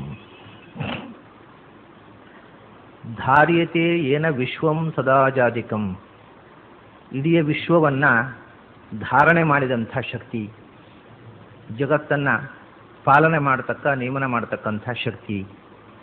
ಯಾವ ವಿಶ್ವ ಅಂದರೆ ಅಜಾದಿಕಂ ವಿಶ್ವಂ. ಈ ವಿಶ್ವ ಸೃಷ್ಟಿಯಾಗುವ ಮುಂಚೆ ಇದ್ದವನು ಚತುರ್ಮುಖ. ಆ ಚತುರ್ಮುಖನಿಂದ ಹಿಡಿದು ಅದಕ್ಕಿಂತ ಮೊದಲು ಇನ್ನು ಯಾವುದೂ ಏನೇನೂ ಇಲ್ಲ. ಚತುರ್ಮುಖನಿಂದ ಪ್ರಾರಂಭವಾಗಿ ಅಲ್ಲಿಂದ ಮಹತ್ತತ್ವ, ಅಹಂಕಾರ ತತ್ವ, ಪಂಚಭೂತಗಳು, ಪ್ರಪಂಚದ ಸೃಷ್ಟಿಯಾಯಿತು. ಹೀಗೆ ಚತುರ್ಮುಖನಿಂದ ಹಿಡಿದು ಸಮಸ್ತ ಜೀವಜಾತವನ್ನು, ವಿಶ್ವ ಅಂತಂದರೆ ಜೀವಜಾತವೂ ಹೌದು, ಜಡ ಪ್ರಪಂಚವೂ ಹೌದು. ಅದನ್ನ ಅಜಾದಿಕಂ ವಿಶ್ವಂ ಅಂದರೆ ಚತುರ್ಮುಖನಿಂದ ಹಿಡಿದು ಸಮಸ್ತ ಜೀವವನ್ನು, ಅದಕ್ಕೆ ಆಸರೆಯಾಗಿ ಅಥವಾ ಶರೀರವಾಗಿ ಭೋಗದ್ರವ್ಯವಾಗಿರತಕ್ಕಂಥ ಜಡ ಪ್ರಪಂಚವನ್ನು, ಚೇತನಾತ್ಮಕವಾದ ಪ್ರಪಂಚವನ್ನು ಯಾರು ಸದಾ ಧರಿಸಿದ್ದಾನೋ ಅವನು ವಿಶ್ವಧಾರಕ. ಅದರಿಂದಲೇ ಅವನಿಗೆ ಧರ್ಮ ಅಂತ ಹೆಸರು. ಭಗವಂತನಿಗೆ ಧರ್ಮ ಅಂದರೆ ಧಾರಣೆ ಮಾಡುವ ಶಕ್ತಿ ಅಂತ ಅರ್ಥ. ಜಗತ್ತನ್ನು ಧಾರಣೆ ಮಾಡಿದ್ರು ಅಂತಲೇ ಧರ್ಮೋ ಧರ್ಮವಿದುತ್ತಮ ಅಂತ ಒಂದು ಕಡೆ ಹೇಳ್ತಾರೆ. ಮತ್ತೊಂದು ಕಡೆ ಭಾರಕೃತ್ ಕಥಿತೋ ಯೋಗಿ ಅಂತ, ಭಾರಭೃತ್ ಕಥಿತೋ ಯೋಗಿ ಅಂತ ಭಾರಭೃತ್ ಅಂತ ಹೇಳ್ತಾರೆ. ಅಂದರೆ ಜಗತ್ತಿನ ವಿಶ್ವದ ಸಮಸ್ತ ಭಾರವನ್ನು, ಭಾರ ಅಂದರೆ ಹೊರೆ ಅಲ್ಲ, ಹೊಣೆ, ರೆಸ್ಪಾನ್ಸಿಬಿಲಿಟಿ. ಜಗತ್ತಿನ ಭಾರವನ್ನು ಹೊತ್ತವ ಅಂದರೆ ಜಗತ್ತಿನ ರಕ್ಷಣೆಯ ಹೊಣೆಯನ್ನು ಹೊತ್ತವ ಅಂತ ಅರ್ಥ. ಭಾರ ಅನ್ನೋದಕ್ಕೆ ಹೊರೆ ಅಂತಲೂ ಅರ್ಥ ಇದೆ. ಅದು ಭಗವಂತನಿಗೆ ವಿಶ್ವ ಭಾರ ಅಲ್ಲ, ಅದು ಅದರ ಹೊಣೆಗಾರಿಕೆಯನ್ನು ಹೊತ್ತವನು, ಇಡೀ ಜಗತ್ತನ್ನು ರಕ್ಷಿಸುವ ಹೊಣೆಯನ್ನು ಹೊತ್ತವನು ಅಂತ ಅರ್ಥ. ಹಾಗೆ ಭಾರಭೃತು ಅಂತಾರೆ, ಧರ್ಮ ಅಂತಾರೆ. ಇದೆಲ್ಲ ಶಬ್ದಗಳು ಜಗತ್ತಿನ ಧಾರಕ ಶಕ್ತಿ ಅನ್ನುವ ಅರ್ಥದಲ್ಲಿ ಬಂದಿರತಕ್ಕಂಥವು. ಧರ್ಮ ಅಂತ ನಾವು ಏನು ಹೇಳ್ತೇವೆ? ಪುಣ್ಯಕರ್ಮವನ್ನು ಧರ್ಮ ಮಾಡಬೇಕು ಅಂತ. ಅಲ್ಲಿಯೂ ಧರ್ಮ ಅಂದರೆ ನಮ್ಮ ಧಾರಕ ಶಕ್ತಿ ಅಂತ, ನಮ್ಮನ್ನು ಸಸ್ಟೈನಿಂಗ್ ಫೋರ್ಸ್, ನಮ್ಮನ್ನು ಧಾರಣೆ ಮಾಡತಕ್ಕಂಥದ್ದು. ಬದುಕಿನಲ್ಲಿ ನಾವು ತಲೆ ಎತ್ತಿ ನಿಲ್ಲುವಂತೆ ನಮಗೆ ಅಸ್ತಿತ್ವವನ್ನು ಕೊಡ್ತಕ್ಕಂಥ ಶಕ್ತಿಗೆ ಧರ್ಮ ಅಂತ ಹೇಳೋದು. ಅಧರ್ಮ ಅನ್ನೋದು ನಮ್ಮನ್ನು ನಾಶ ಮಾಡುತ್ತೆ, ಧರ್ಮ ನಮ್ಮನ್ನು ಧಾರಣೆ ಮಾಡುತ್ತೆ ಅಂತ. ಧಾರಣಾತ್ ಧರ್ಮ ಉಚ್ಯತೆ ಅಂತ. ಎಲ್ಲಕ್ಕೂ ಧರ್ಮ ಅನ್ನೋ ಶಬ್ದಕ್ಕೆ ಎಲ್ಲೆಲ್ಲಿ ಧರ್ಮ ಶಬ್ದವನ್ನು ನಾವು ಬಳಸ್ತೇವೆ ಅಲ್ಲಿ ಎಲ್ಲ ಧಾರಕ ಶಕ್ತಿ ಅಂತೇ ಅರ್ಥ. ಆ ಧಾರಕ ಶಕ್ತಿಗಳಲ್ಲಿ ಬಹಳ ಮುಖ್ಯವಾದಂಥ ವಸ್ತು ಭಗವಂತ, ಸರ್ವಧಾರಕ. ಆದ್ದರಿಂದ ಅವನು ನಿಜವಾದ ಧರ್ಮ. ಧಾರ್ಯತೆ ಏನ ವಿಶ್ವಂ ಸದಾಜಾದಿಕಂ. ಇಡೀ ಚೇತನಾತ್ಮಕವಾದ ಪ್ರಪಂಚವನ್ನು ಯಾರು ಧಾರಣೆ ಮಾಡಿದ್ದಾನೋ. ಆಮೇಲೆ ಕಾರ್ಯತೆ ಸರ್ವಮನ್ಯೇರ್ನಯತ್ ಪಾರ್ಯತೆ, ಪಾರ್ಯತೆ ಚಾಖಿಲಂ, ಕಾರ್ಯತೆ ಚಾಖಿಲಂ ಸರ್ವಭೂತೈ ಸದಾ, ಕಾರ್ಯತೆ ಚ ಅಖಿಲಂ ಸರ್ವಭೂತೈ ಸದಾ, ವಾರ್ಯತೆ ಅಶೇಷ ದುಃಖಂ ನಿಜಧ್ಯಾಯಿನಾಂ, ಪಾರ್ಯತೆ ಸರ್ವಮನ್ಯೇರ್ನಯತ್ ಪಾರ್ಯತೆ. ಭಗವಂತನನ್ನ ಸರ್ವಧಾರಕ ಅಂತ ಧ್ಯಾನ ಮಾಡಿದ್ದರಿಂದ ಏನು ನಾವು ಪಡೆಯತಕ್ಕಂಥದ್ದು ಅಂದರೆ ವಾರ್ಯತೆ ಅಶೇಷ ದುಃಖಂ ನಿಜಧ್ಯಾಯಿನಾಂ. ಹಾಗೆ ಭಗವಂತನನ್ನು ಯಾರು ಧ್ಯಾನ ಮಾಡ್ತಾರೆ ಅಂಥವರ ಎಲ್ಲ ದುಃಖವನ್ನು ಯಾರು ಪರಿಹಾರ ಮಾಡ್ತಾನೋ, ಅಶೇಷ ದುಃಖಂ ವಾರ್ಯತೆ, ಭಗವಂತ ಸರ್ವಧಾರಕ ಅಂತ ಯಾರು ಉಪಾಸನೆ ಮಾಡ್ತಾರೆ ಅವರ ಎಲ್ಲ ದುಃಖವನ್ನು ಪರಿಹಾರ ಮಾಡುವವನು ಯಾರೋ, ಬ್ರಹ್ಮಾದಿ ದೇವತೆಗಳನ್ನ ಧಾರಣೆ ಮಾಡಿದವನು ಯಾರೋ. ಆಮೇಲೆ ಪಾರ್ಯತೆ ಸರ್ವಮನ್ಯೇರ್ನಯತ್ ಪಾರ್ಯತೆ, ಯಾರಿಗೂ ಯಾವುದು ಮಾಡಲಿಕ್ಕೆ ನಪಾರ್ಯತೆ ಸಾಧ್ಯವಾಗುವುದಿಲ್ಲವೋ, ಇನ್ಯಾರೂ ಯಾವುದನ್ನು ಮಾಡುವುದು ಸಾಧ್ಯವೇ ಇಲ್ಲವೋ ಅದೆಲ್ಲವನ್ನೂ ಮಾಡಬಲ್ಲವನು ಯಾರೋ. ಮತ್ತು ಕಾರ್ಯತೆ ಚ ಅಖಿಲಂ ಸರ್ವಭೂತೈ ಸದಾ, ಎಲ್ಲ ಭೂತಗಳಿಂದ, ಭೂತ ಅಂತಂದರೆ ಜೀವರು ಅಂತ ಅರ್ಥ. ಭೂತ ಅನ್ನೋದಕ್ಕೆ ಜಡ ಪಂಚಭೂತಗಳು ಅಂತ ಅನ್ನೋದು ಲೋಕದಲ್ಲಿ ರೂಢಿ ಇದೆ. ಶಾಸ್ತ್ರದಲ್ಲಿ ಭೂತ ಅಂದರೆ ಜೀವ ಅಂತ ಅರ್ಥ. ಭೂತ ಅಂದರೆ ಭೂತಿ ಉಳ್ಳದ್ದು ಭೂತ. ಭೂತಿ ಅನ್ನುವುದಕ್ಕೆ ಎರಡು ಅರ್ಥ ಸಂಸ್ಕೃತದಲ್ಲಿ. ಒಂದು ಉನ್ನತಿ ಅಂತ, ಭೂತಿಯನ್ನು ಹೊಂದುವುದು ಅಂದರೆ ಉನ್ನತಿಕೆಯನ್ನು ಪಡೆಯುವುದು, ಎತ್ತರಕ್ಕೇರುವುದು. ಇನ್ನೊಂದು ಅರ್ಥ ಅದನ್ನೇ ಐಶ್ವರ್ಯ ಅನ್ನುವ ಅರ್ಥದಲ್ಲಿ ಉಪಯೋಗಿಸ್ತಾರೆ. ಅದು ಐಶ್ವರ್ಯ ಅಂದರೆ ಶ್ರೀಮಂತಿಕೆಯಲ್ಲಿ ಎತ್ತರಕ್ಕೇರುವುದು ಅಂತ ಅರ್ಥ. ಭೂತಿ ಅಂದರೆ ಮೂಲತಃ ಎತ್ತರಕ್ಕೇರುವುದು, ಆದ್ದರಿಂದ ಶ್ರೀಮಂತಿಕೆ ಐಶ್ವರ್ಯ ಅನ್ನೋದನ್ನು ಭೂತಿ ಅನ್ನೋದರಿಂದ ಹೇಳ್ತಾರೆ. ಇನ್ನೊಂದು ಅರ್ಥ ಭೂತಿ ಅಂತಂದರೆ ಸುಖ. ಸುಖ ಮತ್ತು ಸಿರಿವಂತಿಕೆ ಅಥವಾ ಉನ್ನತಿಕೆ ಅನ್ನುವುದು ಭೂತಿ ಶಬ್ದದ ಮೂಲಭೂತವಾದ ಎರಡು ಅರ್ಥಗಳು. ಯಾರಿಗೆ ಇದು ಇದೆಯೋ ಆ ವಸ್ತುವನ್ನು ಭೂತ ಅಂತ ಹೇಳಬೇಕು. ಸುಖ ಇರುವುದು ಯಾರಿಗೆ? ಜಡಕ್ಕೋ ಜೀವನಿಗೋ. ಆದ್ದರಿಂದ ನಿಜವಾಗಿ ಭೂತ ಶಬ್ದ, ಭೂತಿ ಉಳ್ಳವನು ಭೂತ. ಭೂತಿ ಅಂದರೆ ಸುಖ ಅಥವಾ ಉನ್ನತಿ, ಸಿರಿವಂತಿಕೆ, ಯಾವುದು ಬೇಕಾದರೆ ಇರಲಿ. ಆ ಸಿರಿವಂತಿಕೆಯ ಉನ್ನತಿಯೂ ಒಂದು ಉನ್ನತಿಯ ಒಂದು ಮುಖ ಅಷ್ಟೇ. ಜ್ಞಾನದ ಉನ್ನತಿಯೂ ಉನ್ನತಿಯೇ, ಆನಂದದ ಉನ್ನತಿಯೂ ಉನ್ನತಿಯೇ. ಅದರಿಂದ ಉನ್ನತಿಕೆ ಎನ್ನುವುದು ಸಿರಿವಂತಿಕೆಯಿಂದಲೂ ಒಂದು ಬರ್ತದೆ. ಅದರಿಂದ ಸಿರಿವಂತಿಕೆಯನ್ನು ಭೂತಿ ಅಂತ ಹೇಳ್ತಾರೆ. ಸಿರಿವಂತಿಕೆ ವ್ಯಾಪಕವಾದ ಅರ್ಥದಲ್ಲಿ ಉನ್ನತಿಕೆ ಅಂತ ಅರ್ಥ. ಯಾರು ಉನ್ನತಿಯನ್ನು ಪಡೆಯಬಲ್ಲನೋ, ಅಂದರೆ ಯಾರು ಸಾಧನೆಯ ಬಲದಿಂದ ಎತ್ತರಕ್ಕೆ ಏರಬಲ್ಲನೋ ಅವನು ಭೂತ. ಯಾರು ಸುಖವನ್ನು ಅನುಭವಿಸಬಲ್ಲನೋ ಅವನು ಭೂತ. ಹೀಗೆ ನೋಡಿದರೆ ನಮಗೆ ಜಡಭೂತ ಅಲ್ವೇ ಅಲ್ಲ. ಭೂತ ಅನ್ನುವುದರ ನಿಜವಾದ ಅರ್ಥ ಚೇತನ. ಯಾರು ಸುಖವನ್ನು ಅನುಭವಿಸಬಲ್ಲವನು, ಸುಖ ಇರಲೇಬೇಕು ಅಂತಿಲ್ಲ, ಆದರೆ ಸುಖ ಅನುಭವಿಸುವ ತಾಕತ್ತಿರುವುದು ಯಾರಿಗೆ? ಜಡಕ್ಕೆ ಇಲ್ಲ, ಜೀವಕ್ಕೆ ಮಾತ್ರ. ಆಮೇಲೆ ಉನ್ನತಿಕೆ, ಎತ್ತರಕ್ಕೇರುವುದು. ಒಂದು ಸ್ಟೆಪ್ನಿಂದ ಇನ್ನೊಂದು ಸ್ಟೆಪ್ಗೆ, ಪ್ರತಿಯೊಂದು ಹಂತದಲ್ಲಿ, ಅದು ಯಾವ ದಾರಿಯಲ್ಲಿರ್ಬೋದು, ಜ್ಞಾನದ ಮಾರ್ಗದಲ್ಲಿ ಅಧ್ಯಯನದಿಂದ ದಿನದಿಂದ ದಿನಕ್ಕೆ ನಾವು ಹೆಚ್ಚು ಎತ್ತರಕ್ಕೆ ಏರಬಹುದು. ಜ್ಞಾನದಿಂದ ಕಷ್ಟಪಟ್ಟು ದುಡಿದು ದಿನದಿಂದ ದಿನಕ್ಕೆ ನಾವು ಹೆಚ್ಚು ಎತ್ತರಕ್ಕೆ ಇರಬಹುದು ಸಿರಿವಂತಿಕೆಯಿಂದ, ಸಂಪತ್ತಿನಿಂದ. ಯಾವುದೇ ಉನ್ನತಿಕೆ ಅನ್ನೋದು ಜಡಕ್ಕೆ ಮೇಲೇರುವ ಶಕ್ತಿ ಇಲ್ಲ. ಮೇಲೇರುವ ಶಕ್ತಿ ಎನ್ನುವುದು ಮತ್ತೆ ಚೇತನಕ್ಕೆ ಉನ್ನತ ಸ್ಥಾನವನ್ನು ಪಡೆಯುವುದು. ಜಡ ಉನ್ನತಿಕೆಯನ್ನು ಪಡೆಯುವುದು ಅಂತ ಒಂದಿಲ್ಲ. ಆದ್ದರಿಂದ ಮೇಲೇರುವುದು, ಎತ್ತರಕ್ಕೇರುವುದು, ಅಭಿವೃದ್ಧಿ ಹೊಂದುವುದು ಇದು ಚೇತನದ ಧರ್ಮ. ಸುಖವನ್ನು ಅನುಭವಿಸುವ ಶಕ್ತಿ ಇದು ಚೇತನದ ಧರ್ಮ. ಆದ್ದರಿಂದ ಭೂತ ಅಂತಂದರೆ ನಿಜವಾಗಿ ಚೇತನ. ಪಂಚಭೂತಗಳನ್ನು ಭೂತ ಅಂತ ಹೇಳ್ತಾವೆ. ಯಾಕೆ ಅಂದರೆ ಆ ಪಂಚಭೂತಗಳ ಮೂಲಕ ಇವನು ಸಾಧನೆ ಮಾಡುವುದು ತಾನೆ. ನಾವು ಎತ್ತರಕ್ಕೇರುವ ಸಾಧನೆ ಅನ್ನೋದು ಪಂಚಭೂತಗಳಿಂದ ನಿರ್ಮಿತವಾದ ಶರೀರದ ಮೂಲಕ. ಆದ್ದರಿಂದ ಅವು ಭೂತಿಗೆ ಕಾರಣವಾಗ್ತಾವೆ. ಉಪಕರಣ, ಕಾರಣವೂ ಅಲ್ಲ, ಉಪಕರಣವಾಗ್ತಾವೆ ಅನ್ನುವುದರಿಂದ ಅವುಗಳನ್ನು ಭೂತ ಅಂತಾರೆ. ಇನ್ನೊಂದು ಭೂತ ಅಂತಂದರೆ ಈ ಪ್ರಪಂಚ ಸೃಷ್ಟಿಯಾಗುವ ಮುಂಚೆ ಇದ್ದವುಗಳು ಅಂತ. ಪ್ರಪಂಚ ಸೃಷ್ಟಿಯಾಗುವ ಮುಂಚೆ ಪ್ರಪಂಚಕ್ಕೆ ಮೂಲ ಕಾರಣವಾಗಿದ್ದಂಥ ವಸ್ತುಗಳು ಯಾವುದು? ಮಣ್ಣು, ನೀರು, ಬೆಂಕಿ, ಗಾಳಿ, ಆಕಾಶ. ಆದ್ದರಿಂದ ಅವು ಈ ಪ್ರಪಂಚಕ್ಕಿಂತಲೂ ಮೊದಲು ಇದ್ದವುಗಳು ಅನ್ನುವುದರಿಂದ ಭೂತ ಅಂತಾರೆ. ಬರೇ ಎಕ್ಸಿಸ್ಟೆನ್ಸ್. ಆದರೆ ನಿಜವಾಗಿ ಬರೇ ಎಕ್ಸಿಸ್ಟೆನ್ಸ್ ಅಲ್ಲ.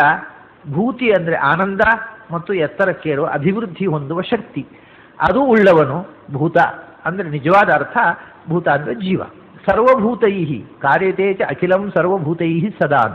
ಸರ್ವಭೂತೈ ಅಖಿಲಂ ಕಾರ್ಯತೆ. ಎಲ್ಲ ಜೀವರಿಂದ ಎಲ್ಲ ಕರ್ಮಗಳನ್ನು ಮಾಡಿಸುವವನು ಯಾರೋ ಅವನು. ಎಲ್ಲ ಕರ್ಮಗಳನ್ನು ಮಾಡಿಸುವವನು, ಯಾರಿಂದಲೂ ಮಾಡಲಿಕ್ಕಾಗದ್ದನ್ನು ಮಾಡುವವನು ಅವನು. ಮತ್ತು ನಮ್ಮಿಂದ ಆಗುವುದನ್ನು ನಾವು ಮಾಡ್ಬೋದಲ್ಲ ಅಂದರೆ ಅದೂ ಇಲ್ಲ ಅನ್ನೋದು. ಎಲ್ಲ ಪ್ರತಿಯೊಬ್ಬ ಜೀವನು ಮಾಡತಕ್ಕ ಪ್ರತಿಯೊಂದು ಕರ್ಮವನ್ನು ಒಳಗೆ ಪ್ರೇರಕನಾಗಿ ನಿಂತು ಮಾಡತಕ್ಕಂಥ ಸರ್ವಕರ್ಮ ಪ್ರೇರಕನು ಯಾರೋ ಅವನು. ನಮ್ಮಿಂದ ಆಗುವ ಕರ್ಮವನ್ನು ಅವನೇ ಮಾಡೋದು, ನಮ್ಮಿಂದ ಆಗದ ಕರ್ಮವನ್ನು ಅವನೇ ಮಾಡೋದು. ನಮ್ಮಿಂದ ಆಗುವ ಕರ್ಮವನ್ನು ನಮ್ಮ ಕೈಯಲ್ಲಿ ಅವನು ಮಾಡಿಸುತ್ತಾನೆ. ಕಾರ್ಯತೆ ಅಂದರೆ ಮಾಡಿಸುತ್ತಾನೆ ಅಂತಾರೆ. ನಮ್ಮಿಂದ ಆಗದ ಕರ್ಮವನ್ನು, ಇನ್ಯಾರೂ ಮಾಡಲಾಗದ ಕರ್ಮವನ್ನು, ಅಂದರೆ ಚತುರ್ಮುಖನ ಸೃಷ್ಟಿ, ಮಹತ್ತತ್ವದ ಸೃಷ್ಟಿ, ಅದನ್ನು ಇನ್ಯಾರೂ ಮಾಡಲಾರರು. ವಿಶ್ವದ ಸೂಕ್ಷ್ಮ ರೂಪದ ಸೃಷ್ಟಿ ಅದು ಅವನೇ ಮಾಡಿದ. ಆಮೇಲೆ ಅದಕ್ಕೆ ಸ್ಥೂಲ ರೂಪ ಕೊಡುವ ಕೆಲಸವನ್ನು ಚತುರ್ಮುಖನ ಮೂಲಕ ಮಾಡಿಸಿದ. ಪಂಚಭೂತಗಳ ಸೃಷ್ಟಿ, ಪ್ರಪಂಚದ ಸೃಷ್ಟಿಯನ್ನು ಬ್ರಹ್ಮರುದ್ರಾದಿಗಳಿಂದ ಮಾಡಿಸಿದ. ಹೀಗೆ ಇನ್ನೊಬ್ಬರಿಗೆ ಮಾಡಲಿಕ್ಕಾಗುವುದನ್ನು ಇನ್ನೊಬ್ಬರ ಕೈಯಲ್ಲಿ ಮಾಡಿಸುವವನು ಅವನು. ಇನ್ನೊಬ್ಬರು ಮಾಡಲಾಗದ್ದನ್ನು ತಾನೇ ಮಾಡುವವನು ಅವನು. ಪಾರ್ಯತೆ ಸರ್ವಮನ್ಯೈಹಿ ನಯತ್ ಪಾರ್ಯತೆ. ಇನ್ನೊಬ್ಬರಿಗೆ ಯಾರಿಗೂ ಮಾಡಲಿಕ್ಕೆ ಆಗದ್ದನ್ನು ಅವನು ಸ್ವತಃ ತಾನೇ ಮಾಡಲಿಕ್ಕೆ ಸಮರ್ಥನಿದ್ದಾನೆ. ಮತ್ತು ಇನ್ನೊಬ್ಬರು ಮಾಡಲಿಕ್ಕೆ ಆಗುವುದನ್ನು ಕೂಡ ಇನ್ನೊಬ್ಬರು ಮಾಡಲಿಕ್ಕೆ ಆದದ್ದು ಒಳಗೆ ನಿಂತು ಅವನು ಮಾಡಿಸಿದ್ದರಿಂದಲೇ. ತೃಣಮಪಿ ನ ಚಲತಿ ತೇನ ವಿನಾ. ಅವನು ಪ್ರೇರಣೆ ಮಾಡದೇ ಇದ್ದರೆ ಒಂದು ಹುಲ್ಲು ಕಡ್ಡಿ ಕೂಡ ಗಾಳಿಗೆ ನಲಗುವುದು ಸಾಧ್ಯವಿಲ್ಲ ಅನ್ನತಕ್ಕಂಥ ಒಂದು ಅನುಸಂಧಾನ ನಮ್ಮ ಮನಸ್ಸಿನಲ್ಲಿ, ಧ್ಯಾನದಲ್ಲಿ ಇರಬೇಕು. ಕಾರ್ಯತೆ ಸರ್ವಮನ್ಯ ಪಾರ್ಯತೆ ಸರ್ವಮನ್ಯೇ ನಯತ್ ಪಾರ್ಯತೆ ಕಾರ್ಯತೆ ಚಾಖಿಲಂ ಸರ್ವಭೂತೈ ಸದಾ. ಇದು ಮತ್ತೆ ನಾನು ನಿನ್ನೆ ಹೇಳಿರತಕ್ಕಂಥ ತಲವಕಾರ ಉಪನಿಷತ್ತಿನ ಕಥೆಯನ್ನು ಮನಸ್ಸಿನಲ್ಲಿ ಇಟ್ಟುಕೊಂಡೇ ಬಂದಿರತಕ್ಕಂಥ ವಿಶೇಷಣ. ಅಲ್ಲಿ ದೇವತೆಗಳಿಗೆ ಕೂಡ ಅಗ್ನಿಗೆ ಸುಡುವುದಕ್ಕೆ ಆಗಲಿಲ್ಲ ಭಗವಂತನಿಂದ. ಸುಡುವ ಶಕ್ತಿ ಅಗ್ನಿಯಲ್ಲಿ ಇದ್ದದ್ದನ್ನು ಕೂಡ ಆ ಶಕ್ತಿಯನ್ನು ಕೊಟ್ಟವನು ಅವನು. ಆದ್ದರಿಂದ ಒಂದು ಹುಲ್ಲುಗರಿಯನ್ನು ಸುಡು ನೋಡೋಣ ಅಂತ ತಸ್ಮೈ ತೃಣಂ ನಿದಧೌ ಏತದ್ದಹೇತಿ. ಅಗ್ನಿಯ ಮುಂದೆ ಭಗವಂತ ಒಂದು ಹುಲ್ಲು ಕಡ್ಡಿಯನ್ನಿಟ್ಟು ಇದನ್ನು ಸುಡು ಅಂತ ಹೇಳಿದ. ತದುಪಪ್ರೇಯಾಯ ಸರ್ವಜವೇ ನತನ್ನ ಶಶಾಕ ದಗ್ಧುಂ ಸತತ ಏವ ನಿವಮೃತೆ ನೈತ ದಶಕಂ ವಿಜ್ಞಾತುಂ ಯದೇ ತದ್ಯಕ್ಷಮಿತಿ. ಆಗ ಆ ತನ್ನ ಯಾವಚ್ಛಕ್ತಿಯಿಂದ ಅದರ ಮೇಲೆ ಎರಗಿದರೂ ಆ ಹುಲ್ಲುಕಡ್ಡಿ ಸುಟ್ಟು ಹೋಗಲಿಲ್ಲ. ಆಗ ಅಗ್ನಿ ಗಾಬರಿಗೊಂಡು ಹೊರಟು ಬಂದ. ಗಾಳಿ ಭೂತವಾಯು ಹೋಯಿತು. ಆ ಭೂತವಾಯು ಪ್ರವಾಹವಾಯು ಅಂತೇವೆ ನಾವು, ಆಕಾಶದಲ್ಲಿ ಚಲಿಸ್ತಕ್ಕಂಥ ಪ್ರವಹಣ ಆಕಾಶದಲ್ಲಿ ಬೀಸುವ ಗಾಳಿ, ಅದಕ್ಕೆ ಪ್ರವಾಹ ಅಂದರೆ ಬೀಸುವುದು, ಪ್ರವಾಹವಾಯು ಅಂತ ಹೇಳ್ತಾರೆ. ಗಾಳಿ ಹೋಯಿತು, ಗಾಳಿ ಹತ್ರ ಕೇಳಿದ ನಿನಗೇನು ಮಾಡ್ಲಿಕ್ಕೆ ಬರುತ್ತೆ ಅಂತ. ಅವನು ಇದಂ ಸರ್ವಮಾದದೀಯ ಯದಿದಂ ಪೃಥಿವ್ಯಾಂ, ಈ ಜಗತ್ತಿನಲ್ಲಿ ಯಾವುದೇನಿದೆ, ಎಷ್ಟು ಭಾರವಾದ ವಸ್ತು ಇರಬಹುದು, ನಾನು ಅದನ್ನು ಹಾರಿಸಿಬಿಡಬಲ್ಲೆ. ತಸ್ಮೈ ತೃಣಂ ನಿದಧೋ ಏತದಾದತ್ ಸ್ವೇತಿ, ನೀನು ಇಡೀ ಜಗತ್ತನ್ನು ಹಾರಿಸೋದು ಬೇಡಪ್ಪ, ಈ ಹುಲ್ಲುಗಡ್ಡಿಯನ್ನು ಗಾಳಿ ನೀನು ಬೀಸಿ ಹಾರಿಸಿಬಿಡುವಂತ ಭಗವಂತ ಹುಲ್ಲುಗಡ್ಡಿಯನ್ನು ಅದರ ಮುಂದಿಟ್ಟ. ತದುಪಪ್ರೇಯಾಯ ಸರ್ವಜವೇ ನ ತನ್ನ ಶಶಾಕ ಆದಾತು ಸತತೇವ ನಿವಮೃತೆ ನೈತದಶಕಂ ವಿಜ್ಞಾತುಂ ಯದೇತದ್ಯಕ್ಷಮಿತಿ. ಅವನು ಬಿರುಗಾಳಿ, ಸುಂಟರ ಗಾಳಿ, ಏನು ಅದರ ಗಾಳಿಯ ಅತ್ಯಂತ ಬಲಿಷ್ಠವಾದ ಸ್ಥಿತಿ ಏನಿದೆ, ಆ ಎಲ್ಲ ಶಕ್ತಿಯನ್ನು ಬಳಸಿ ಆ ಹುಲ್ಲುಗಡ್ಡಿಯ ಮೇಲೆ ವಾಯು ಎರಗಿದ, ಅದು ಚಲಿಸಲಿಲ್ಲ. ಇದರಿಂದ ತೃಣವಪಿನ ಚಲತಿ ಅಂತ ನಾವು ಮಾತು ಬಂದದ್ದೇ ಈ ತಲವಕಾರೋಪನಿಷತ್ತಿನಿಂದ. ಹೀಗೆ ಎಲ್ಲ ವಸ್ತುವಿನಲ್ಲಿ ಏನೇನು ಶಕ್ತಿ ಇದೆಯೋ ಅದು ಎಲ್ಲವೂ ಭಗವಂತನ ಶಕ್ತಿ.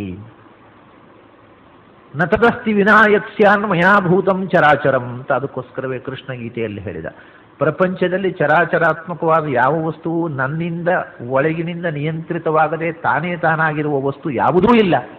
ಎಲ್ಲದರೊಳಗೂ ಶಕ್ತಿಯಾಗಿ, ಆಯಾ ವಸ್ತುವಿನ ಶಕ್ತಿಯಾಗಿ ನಾನು ತುಂಬಿದ್ದೇನೆ, ಆದ್ದರಿಂದ ಅದು ಆಯಾ ಕೆಲಸವನ್ನು ಮಾಡುತ್ತೆ. ಅಂದರೆ ಹೀಗೆ ಮೊದಲು ನಾವು ಏನು ಹೇಳ್ತೇವೆ ಅಂದರೆ ಜಡದಲ್ಲೇ ಆ ಶಕ್ತಿ ಅಂತ ತಿಳ್ಕೊಳ್ತೇವೆ. ಇದು ವೇದಾಂತದ ಪ್ರೋಸೆಸ್ ಹೀಗಿದೆ.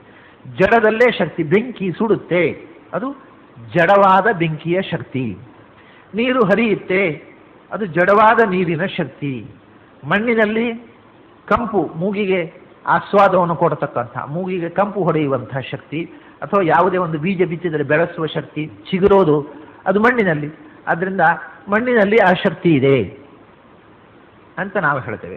ಆಮೇಲೆ ಅದರಲ್ಲಿ ಮತ್ತೆ ವಿಭಾಗ ಮಾಡ್ತೇವೆ. ಇಂಥ ಕೆಂಪು ಮಣ್ಣಿನಲ್ಲಿ ತೆಂಗಿನ ಗಿಡ ಬಹಳ ಬೇಗ ಬೆಳೆಯುತ್ತೆ, ಕಪ್ಪು ಮಣ್ಣಿನಲ್ಲಿ ಜೋಳ ಚೆನ್ನಾಗಿ ಬೆಳೆಯುತ್ತೆ, ಇತ್ಯಾದಿ ಇತ್ಯಾದಿ. ಆ ಮಣ್ಣಿನ ಶಕ್ತಿ, ಕೆಂಪು ಮಣ್ಣಿನ ಶಕ್ತಿ ಇದು, ಕಪ್ಪು ಮಣ್ಣಿನ ಶಕ್ತಿ ಇದು, ನೀರಿನಲ್ಲಿ ಇಂಥ ಗುಣ ಇದೆ, ಯಾವುದೋ ಕೆಲವು ನೀರಿನಲ್ಲಿ ವಿಶೇಷ ಶಕ್ತಿ ಇದೆ ಅಂತ.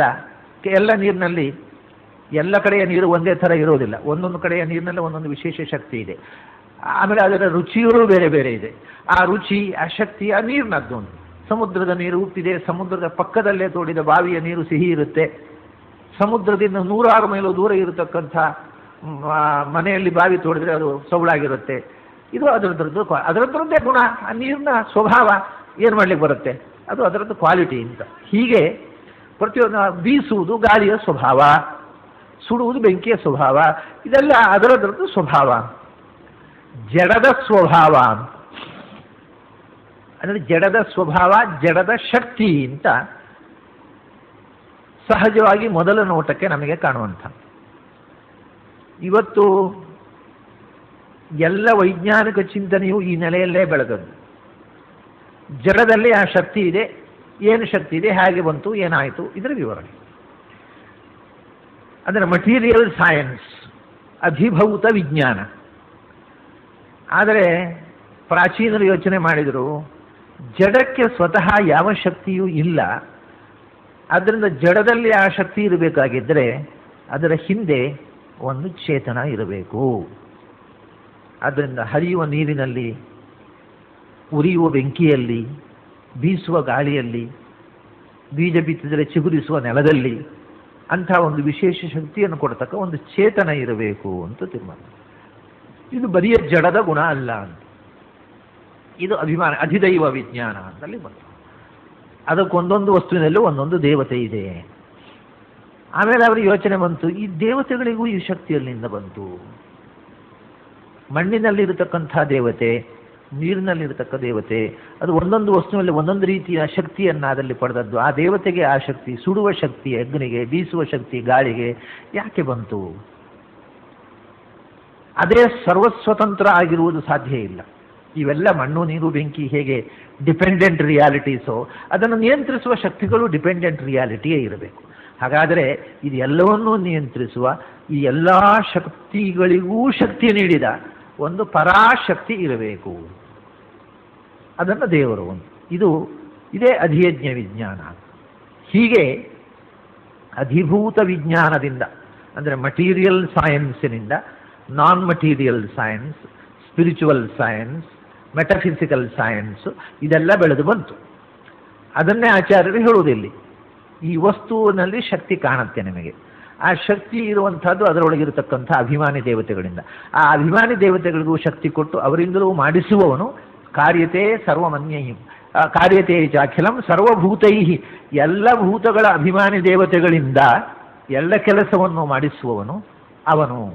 ಹೀಗೆ ಸರ್ವ ಕರ್ಮ ಪ್ರೇರಕ, ಸರ್ವಧಾರಕ ಮತ್ತು ಯಾರಿಗೂ ಮಾಡಲಾಗದ ಅಸಾಧ್ಯವಾದ ಕರ್ಮಗಳನ್ನು ಮಾಡತಕ್ಕ ಕರ್ತುಂ ಅಕರ್ತುಂ ಅನ್ಯಥಾ ಕರ್ತುಂ ಸಮರ್ಥ ಅಂತ ತಿಳ್ಕೊಂಡ್ರೆ ವಾರ್ಯತೆ ಅಶೇಷ ದುಃಖಂನ ಜಥ್ಯಾಯನ. ಹೀಗೆ ಅವನು ಎಲ್ಲ ದೋಷ ದೂರ, ಎಲ್ಲದರ ಧಾರಕ ಅಂತ ತಿಳ್ಕೊಂಡ್ರೆ ನಿನ್ನಲ್ಲಿರತಕ್ಕಂಥ ದುಃಖ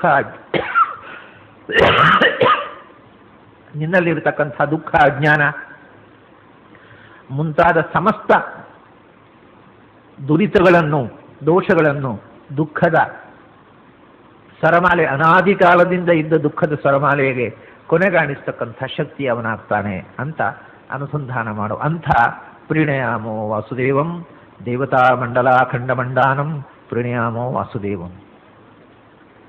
10ನೇ ಪದ್ಯ. ಸರ್ವಕರ್ಮಾಣಿ ಯತ್ ಸಂಸ್ಮೃತೆ ಸಂಶಯಂ ಸರ್ವದಾ ಯಾಂತಿ ಭಕ್ತ್ಯಾ ವಿಶುದ್ಧಾತ್ಮನಾಂ ಶರ್ವಗುರುವಾದಿ ನಿರ್ವಾಣ ಸಂಸ್ಥಾನದಃ ಕುರ್ವತೆ ಕರ್ಮ ಯತ್ ಪ್ರೀತಯೇ ಸಜ್ಜನಾಃ. ಸರ್ವಕರ್ಮಾಣಿ ಯತ್ ಸಂಸ್ಮೃತೆ ಸಂಶಯಂ ಯಾಂತಿ. ಮನುಷ್ಯ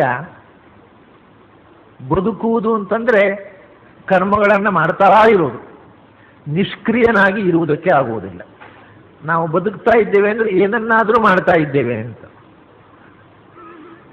ಹಾಗಾದ್ರೆ ಮೋಕ್ಷ ಅಂದ್ರೆ ಎಲ್ಲ ಕರ್ಮಗಳ ಕ್ಷಯ ಅಂತ ಹೇಳ್ತೀರಿ ನೀವು. ಕ್ಷೀಯಂತೆ ಅಸ್ಯ ಕರ್ಮಾಣಿ ಅಂತ.